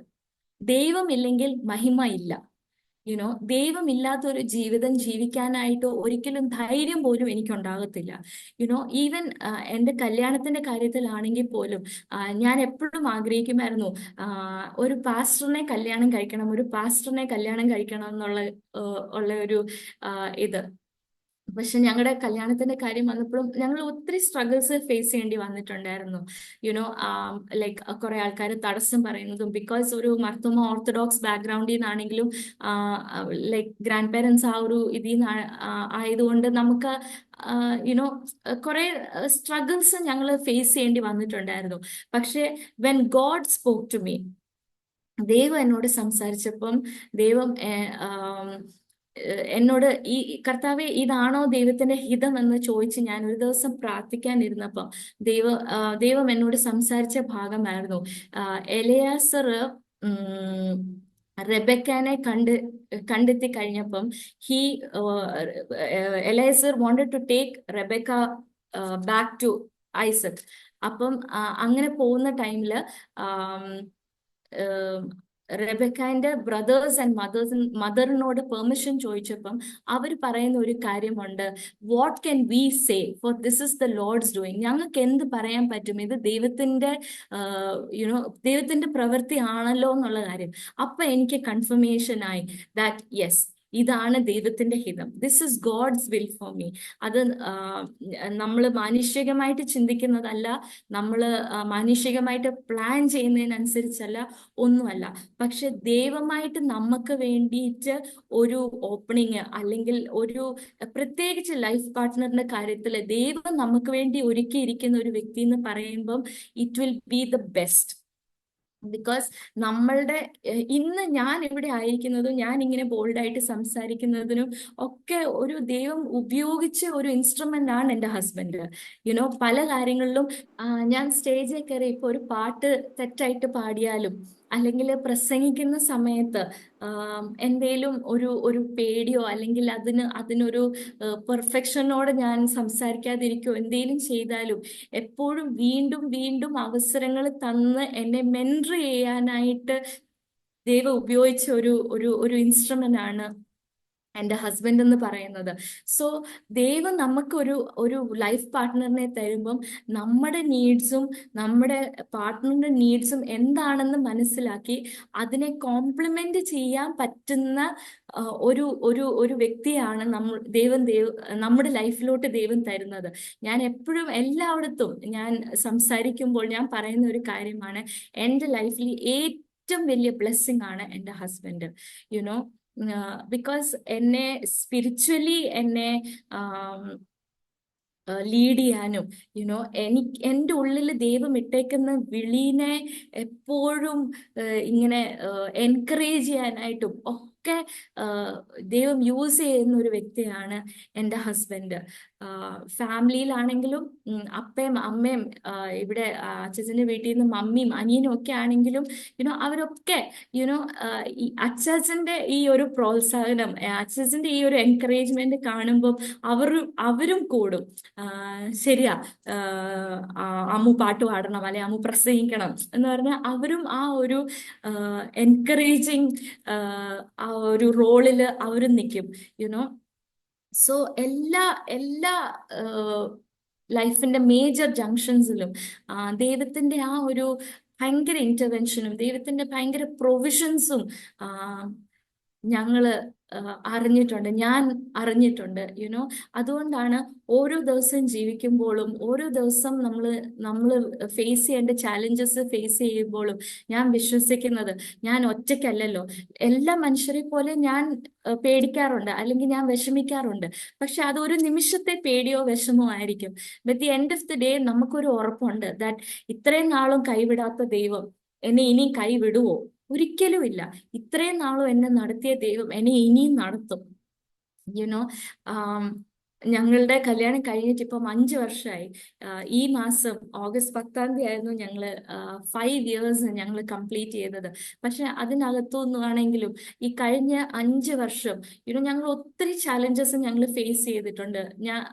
ഞാൻ ഒരു മടിയില്ലാതെ ഞാൻ പറയും ദാറ്റ് എൻ്റെ ഏജിൽ അല്ലെങ്കിൽ എൻ്റെ സമയത്ത്, ഞങ്ങളുടെ കല്യാണം നടന്ന അതേ സമയത്ത് കല്യാണം നടന്നവരുടെ ലൈഫിൽ ഉണ്ടായതിനെക്കാട്ടിലും പ്രതികൂലങ്ങളും പ്രശ്നങ്ങളും ഞങ്ങൾ അനുഭവിച്ചിട്ടുണ്ട്. പക്ഷെ അത് മുഖാന്തരം ഞങ്ങളുടെ ഇടയിലുള്ള സ്നേഹമോ ദൈവമായിട്ടുള്ള ഒരു ബന്ധത്തിനകത്തോ ഒരു വീഴ്ചയും ഉണ്ടായിട്ടില്ല, ഒരു ഒരു ബ്രേക്കിങ്ങും ഉണ്ടായിട്ടില്ല. എപ്പോഴൊക്കെ ഞങ്ങൾക്ക് സ്ട്രഗിൾസ് ഫേസ് ചെയ്യേണ്ടി വന്നിട്ടുണ്ടോ, എപ്പോഴൊക്കെ ഞങ്ങൾക്ക് ബുദ്ധിമുട്ടുകൾ ഞങ്ങൾ ഫേസ് ചെയ്തിട്ടുണ്ടോ, അവിടെയൊക്കെ ദൈവത്തിന്റെ അസാധാരണമായിട്ടുള്ള ഒരു കൃപ ഞങ്ങൾ അനുഭവിച്ചിട്ടുണ്ട്.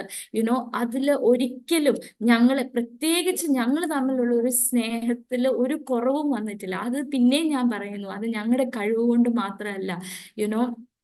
ടു ഇംപെർഫെക്റ്റ് പീപ്പിളിനെ ജോയിൻ ചെയ്ത് ഒരു പെർഫെക്റ്റ് ഗോഡ് ഉണ്ട്. ആ ദൈവം മുഖാന്തരമാണ് ഈ 5 years ഞങ്ങൾക്ക് ഈ മാസം കംപ്ലീറ്റ് ചെയ്യാൻ പറ്റിയത്. ചിലപ്പം 10 വർഷം 15 20 വർഷമൊക്കെ കല്യാണം കഴിച്ചവർ വിചാരിക്കും അത് ഇത്രയും വലിയ കാര്യമാണോ 5 വർഷം എന്ന് പറയുന്നത്. പക്ഷെ ഞങ്ങളെ സംബന്ധിച്ച് ആ 5 yearsൽ ഞങ്ങൾ നേരിട്ട പല പ്രതികൂലങ്ങളും പല ചാലഞ്ചസും ഞങ്ങളെ തകർക്കാൻ അതിന് പവർ ഉണ്ടായിരുന്നു. But the power of God was more than that. ദൈവത്തിന്റെ ശക്തി അതിനേക്കാട്ടിലും ഉപരിയായിരുന്നു. അതുകൊണ്ട് ദൈവം മുഖാന്തരം ബിക്കോസ് ഓഫ് ഗോഡ് ഞങ്ങൾക്ക് ആ ഓബ്സ്റ്റക്കിൾസിനെയോ ഒക്കെ ഞങ്ങൾക്ക് ചാടിക്കടക്കാൻ പറ്റി. ദ സെയിം ഗ്രേസ്, ആ സെയിം ഇന്റിമസി, ആ സെയിം പ്രസൻസ് ഓഫ് ഗോഡ് ആണ് ഇന്നും ഞങ്ങളെ നടത്തുന്നത്. അതിന്റെ ആ ഒരു ബേസിലാണ് ഇന്നും ഞങ്ങള് ചാലഞ്ചസ് ഇല്ല എന്നല്ല, ഞങ്ങൾ ഓബ്സ്റ്റക്കിൾസ് ഫേസ് ചെയ്യുന്നില്ല എന്നല്ല, ഉണ്ട്. പക്ഷെ എന്നാലും അതിനെയൊക്കെ ഓവർകം ചെയ്ത് ജീവിപ്പാനായിട്ടുള്ള അല്ലെങ്കിൽ മുന്നേറുവാനായിട്ടുള്ള ആ ഒരു ഗ്രേസ് ഞങ്ങൾക്ക് കിട്ടുന്നത് ഇറ്റ്സ് ഫ്രം ഗോഡ് അലോൺ. അപ്പം എത്രയും നേരവും ടെസ്റ്റിമണി ശ്രദ്ധയോടെ കേട്ടോണ്ടിരുന്ന എല്ലാവർക്കും ഞാൻ നന്ദി പറയുന്നു. നിങ്ങൾ ഉറപ്പായിട്ടും ഞങ്ങളെ ഓർത്ത് പ്രാർത്ഥിക്കണം. ഇനിയും ദൈവരാജ്യത്തിന് വേണ്ടി ഉപയോഗിക്കപ്പെടുവാനും അനേകർക്ക് ഞങ്ങളൊരു ബ്ലെസ്സിങ് ആകുവാനായിട്ടും ദൈവം ഞങ്ങളെ കുറിച്ച് ആഗ്രഹിക്കുന്ന വർക്ക്സ് ദൈവരാജ്യത്തിന് വേണ്ടി ചെയ്യുവാനായിട്ടും ഞങ്ങൾക്ക് അതിനുള്ള ബലവും ആരോഗ്യവും കൃപയും ഒക്കെ ഉണ്ടാകണം എന്ന് ഓർത്ത് നിങ്ങൾ ഓരോരുത്തരും ഞങ്ങൾക്ക് വേണ്ടി പ്രാർത്ഥിക്കണം. ഈ അവസരം തന്ന പാസ്റ്ററിനോടും ഞാൻ എൻ്റെ നന്ദി പറയുന്നു. Thank you so much pastor for inviting me. God bless you. Amen, amen, amen. Thank you മഹിമ. കർത്താവ് അനുഗ്രഹിക്കട്ടെ. വളരെ ഹൃദയസ്പർശിയായ ആത്മീയ വശത്ത് നിന്ന് കർത്താവിനോട് ചേർന്ന് നിന്ന് ഉള്ള ഒരു അനുഭവ സാക്ഷ്യമാണ് പറയാനിടയായി തീർന്നത്. ബഹ്റിനിൽ ജനിച്ചു വളർന്ന ഒരു പെൺകുട്ടിക്ക് മലയാളം ഭാഷ കൈകാര്യം ചെയ്യുക എന്ന് പറയുന്നത് വളരെ പ്രായോഗികമായി ബുദ്ധിമുട്ടുള്ള ഒരു കാര്യമാണ്. എങ്കിലും അതിൻ്റേതായ ബുദ്ധിമുട്ടുകളൊന്നുമില്ലാതെ തന്നെ വളരെ നന്നായിട്ട്, ഇടയ്ക്ക് ചില ഇംഗ്ലീഷ് വാക്കുകളൊക്കെ കയറി വന്നു എന്നുള്ളത് ഒഴിച്ചാൽ വളരെ ഭംഗിയായിട്ട് മലയാളത്തിൽ സംസാരിച്ചു. മാത്രമല്ല നല്ല പേഴ്സണൽ എക്സ്പീരിയൻസ്ഡ് ആയിട്ടുള്ള അനുഭവങ്ങൾ ആണ് പങ്കുവയ്ക്കുവാനിടയായി തീർന്നത്. ഈ ചെറുപ്രായത്തിൽ തന്നെ കർത്താവുമായിട്ടുള്ള ഒരു പേഴ്സണൽ എൻകൗണ്ടർ അനുഭവിച്ചറിഞ്ഞ ഒരു എൻകൗണ്ടർ, അത് വേർഡ്സിൽ മാത്രമല്ല, വാക്കുകളിൽ മാത്രമല്ല, അത് അനുഭവത്തിലൂടെ പറയാൻ കഴിഞ്ഞു എന്നുള്ളത് വളരെ പോസിറ്റീവായിട്ടുള്ള ഒരു കാര്യമാണ്. ഞാൻ ശ്രദ്ധിച്ചു, പിതാവ്, അതായത് മഹിമയുടെ വാത്സല്യ പിതാവ്, ദൈവത്തിൻ്റെ സ്നേഹത്തെക്കുറിച്ച് അത് വളരെ നല്ല നിലയിൽ അവതരിപ്പിക്കുവാൻ, അല്ലെങ്കിൽ ദൈവത്തെ പരിചയപ്പെടുത്തുവാൻ ആ ദൈവം ആരാണ്, എന്താണെന്നുള്ളതിനെക്കുറിച്ച് മനസ്സിലാക്കി തരുവാൻ തക്കവണ്ണം അവസരങ്ങൾ ഒരുക്കിയപ്പോൾ വാത്സല്യ മാതാവ് ദൈവത്തിൻ്റെ പരിശുദ്ധാത്മാവിൻ്റെ ആഴങ്ങളെക്കുറിച്ച്, പരിശുദ്ധാത്മാവിൻ്റെ പ്രവൃത്തികളെക്കുറിച്ച്, പരിശുദ്ധാത്മാവിനെ പ്രാപിക്കേണ്ടതിൻ്റെ ആവശ്യകതയെക്കുറിച്ച് കൂടുതലായിട്ട് ആഴമായി നിർബന്ധിക്കുവാനും അതിലേക്ക് നയിക്കുവാനും ഇടയായി തീർന്നു. ഇന്ന് കണ്ടുവരുന്ന തലമുറകളുടെ നടുവിൽ ദൈവസ്നേഹം അല്ലെങ്കിൽ ദൈവീയ വിശ്വാസം നമ്മുടെ തലമുറകളിലൊക്കെ കണ്ടുവരുന്നുണ്ട്. എങ്കിലും അത് സന്ദർഭവശാൽ പലപ്പോഴും അത് മാറിപ്പോകുന്ന അനുഭവങ്ങളിൽ പല കുഞ്ഞുങ്ങളിലും യൗവനക്കാരുടെ ഇടയിൽ കണ്ടുവരുന്നു. അവരുടെ കൂട്ടുകാരുടെ ഇടയിലോ അവരുടെ ജോലി മേഖലയിലോ ജീവിതത്തിൽ പ്രശ്നങ്ങൾ വരുമ്പോഴോ അല്ലെങ്കിൽ ഒരു കുടുംബസ്ഥരായി കഴിയുമ്പോൾ ഫാമിലിയിലായി വരുമ്പോഴോ ഒക്കെ ആ ദൈവവുമായിട്ടുള്ള ബന്ധവും ദൈവസ്നേഹത്തിൽ നിന്നൊക്കെ അവർ മാറിപ്പോകുന്നത് കണ്ടിട്ടുണ്ട്. എന്നാൽ ദൈവത്തിൻ്റെ പരിശുദ്ധാത്മാവ് പ്രാപിച്ച ഒരു വ്യക്തി, ദൈവത്തിൻ്റെ പരിശുദ്ധാത്മാവിൻ്റെ നിറവിൽ ആയിരിക്കുന്ന ഒരു വ്യക്തിയെ സംബന്ധിച്ചിടത്തോളം ദൈവസ്നേഹത്തിൽ നിന്നോ ദൈവത്തിൽ നിന്നോ ദൈവം ഒരുക്കിയിരിക്കുന്ന ആ ഒരു പ്ലാറ്റ്ഫോമിൽ നിന്നോ ഒരിക്കലും അവർ മാറിപ്പോവുകയില്ല. പകരം ദൈവത്തോട് ചേർന്ന് നിന്ന് ദൈവീയ പദ്ധതികളിൽ അവർ പങ്കാളികളായിട്ട് അവർ ഒരുമിച്ച് മുന്നോട്ട് പോകുവാൻ തക്കവണ്ണം ആമീനടിയായിത്തീരും. മഹിമ എന്ന് പറഞ്ഞു കഴിഞ്ഞാൽ തന്നെ ഗ്ലോറി എന്നാണ്. മഹിമ അല്ലെങ്കിൽ ഗ്ലോറി, മഹത്വം. അപ്പോൾ ആ പേര് പോലെ തന്നെയുള്ള ആ ഒരു മഹത്വം അല്ലെങ്കിൽ ആ ഗ്ലോറി പ്രിയ മകളുടെ ജീവിതത്തിൽ കാണുവാൻ തക്കവണ്ണം ആ വാത്സല്യ മാതാപിതാക്കന്മാർ ആഗ്രഹിച്ചു. അത് ഒരു ബോൾഡ് ആയിട്ട് തന്നെ ജീവിതത്തിൽ അത് ഉള്ളത് കൊണ്ടാണ് ഈ സാക്ഷ്യം ഇന്ന് പറയാൻ കഴിഞ്ഞത്. ഇല്ലെങ്കിൽ ഈ ഒരു ഏജിലൊക്കെ ഇങ്ങനെ ഇത്രയും പേഴ്സണൽ എക്സ്പീരിയൻസ്, അനുഭവങ്ങൾ പങ്കുവയ്ക്കുക എന്ന് പറയുന്നത് വളരെ അസാധാരണമായൊരു കാര്യമാണ്. പല കുഞ്ഞുങ്ങളിലും കാണാതിരിക്കുന്ന ഒരു കാര്യം. തീർച്ചയായിട്ടും മഹിമയുടെ സാക്ഷ്യം ഒരുപാട് യൗവനക്കാർക്ക് വളരെ ഇൻസ്പയർ ആയിട്ടുള്ള, അവരെ ഒത്തിരി എക്സോട്ട് ചെയ്യുവാൻ, അവരെ ഒത്തിരി ദൈവസന്നിധിയിൽ അടുപ്പിക്കുവാൻ, ഉറപ്പിക്കുവാൻ, പ്രത്യേകിച്ച് പരിശുദ്ധാത്മാവിൻ്റെ നിറവിൻ്റെ ആവശ്യകത, അന്യഭാഷ അടയാളത്തോടുകൂടി, ആത്മനിറവോടുകൂടി, കൃപകളും കൃപാവരങ്ങളോടുകൂടി ഇന്നിൻ്റെ തലമുറയുടെ ആത്മീയ വളർച്ചയ്ക്ക് പര്യാപ്തമായ നിലയിൽ അവരെ എൻകറേജ് ചെയ്യുവാൻ ഈ ടെസ്റ്റ് മണി സഹായകരമായി തീരുമെന്ന് തന്നെയാണ് എൻ്റെ ഒരു വിശ്വാസം. തീർച്ചയായിട്ടും അതങ്ങനെ ഭവിക്കട്ടെ. അപ്പോൾ തന്നെ രക്ഷിക്കപ്പെട്ടു, സ്നാനപ്പെട്ട് ഇന്നും ആത്മനിറവ് പ്രാപിക്കാത്ത, ആത്മാഭിഷേകം പ്രാപിക്കാത്ത, അന്യഭാഷ അടയാളത്തോടുകൂടി കർത്താവിനെ ആരാധിക്കുവാൻ കഴിയാതെ ഇരിക്കുന്ന ഒരു തലമുറ, ഒരു സമൂഹം നമ്മുടെ മുൻപിൽ ഇന്ന് വർദ്ധിച്ചു വരികയാണ്. അതിൻ്റെ ആവശ്യമുണ്ടോ? രക്ഷിക്കപ്പെട്ടാൽ പോരെ, അല്ലെ സ്നാനപ്പെട്ടാൽ പോരെ, അല്ലെ സഭയിൽ പോയാൽ പോരെ, ഇത്രയൊക്കെ മതിയല്ലോ എന്ന് വിചാരിച്ച സംതൃപ്തി അണയുന്ന ഒരു സമൂഹം, ഒരു തലമുറ നമ്മുടെ സമൂഹത്തിൽ ഇന്ന് വർദ്ധിച്ചു വരികയാണ്.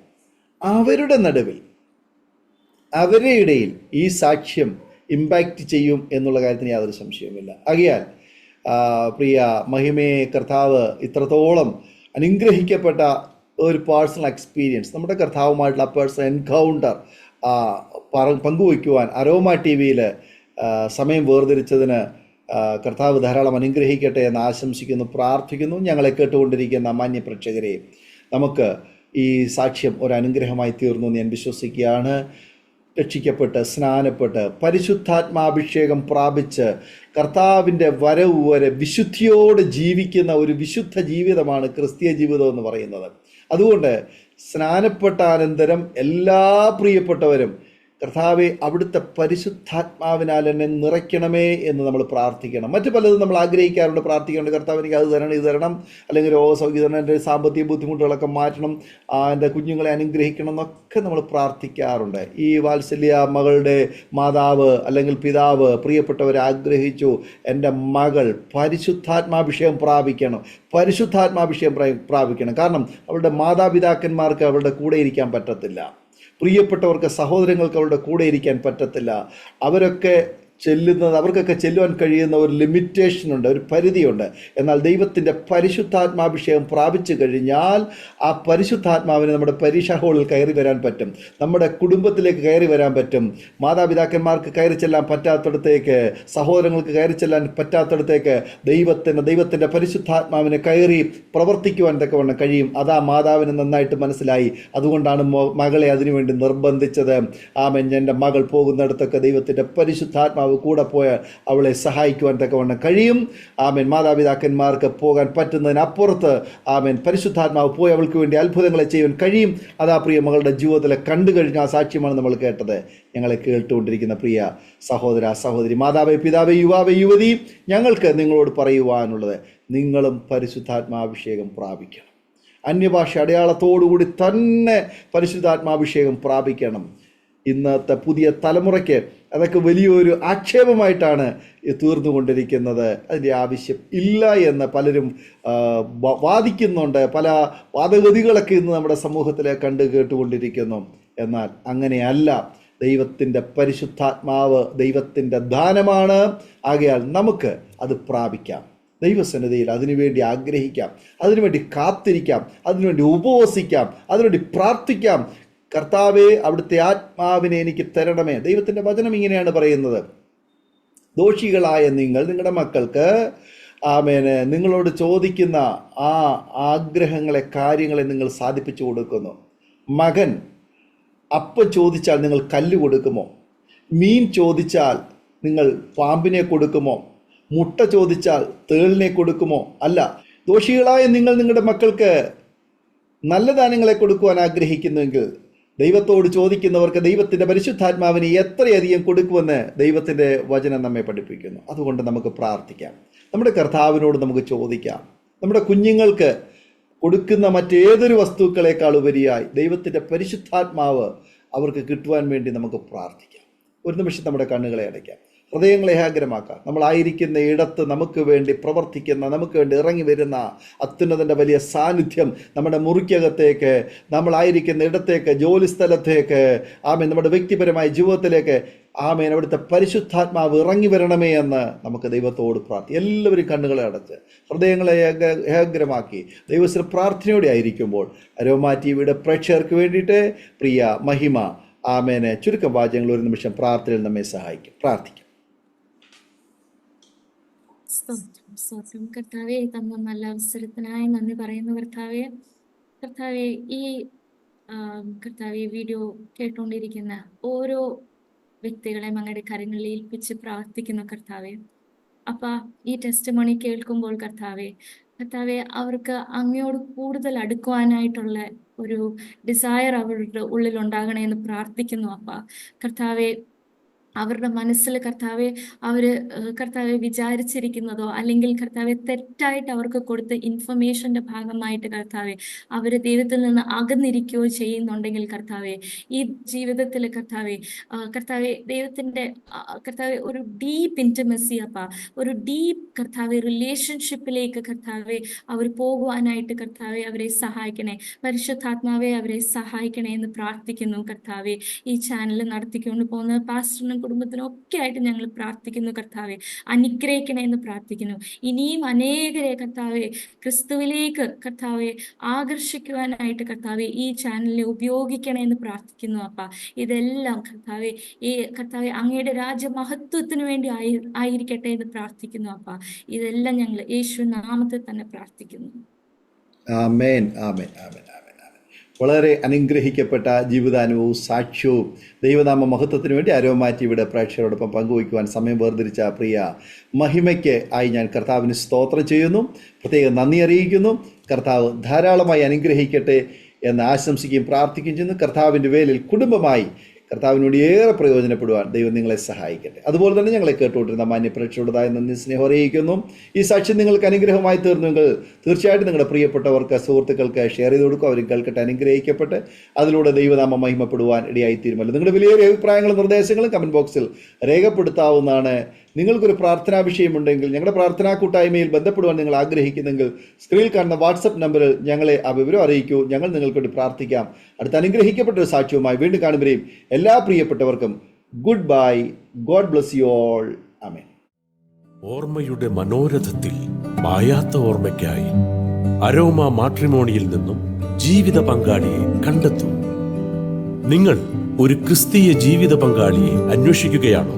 അതോ മക്കൾക്ക് അനുയോജ്യമായ ഒരു തക്ക തുണയ്ക്ക് വേണ്ടി പ്രാർത്ഥിക്കുന്ന വ്യക്തിയാണോ? എങ്കിൽ അരോമ മാട്രിമോണി നിങ്ങൾക്ക് വേണ്ടിയാണ്. ഇന്നു തന്നെ സൗജന്യമായി രജിസ്റ്റർ ചെയ്യൂ. അരോമ മാട്രിമോണിയുടെ പ്രത്യേകതകൾ: രജിസ്ട്രേഷൻ തികച്ചും സൗജന്യം. ലോകത്തെവിടെയുമുള്ള അനുയോജ്യമായ ക്രിസ്തീയ ജീവിത പങ്കാളിയെ തിരഞ്ഞെടുക്കാം. വിവാഹം നടക്കുന്നതുവരെ സർവീസ് ലഭിക്കുന്നു. ഏറ്റവും ചെറിയ പാക്കേജുകളും തിരഞ്ഞെടുക്കാം. അരോമ മാട്രിമോണി നിങ്ങൾക്കായി ഒരുക്കുന്നു വിവാഹം പരമാനന്ദം.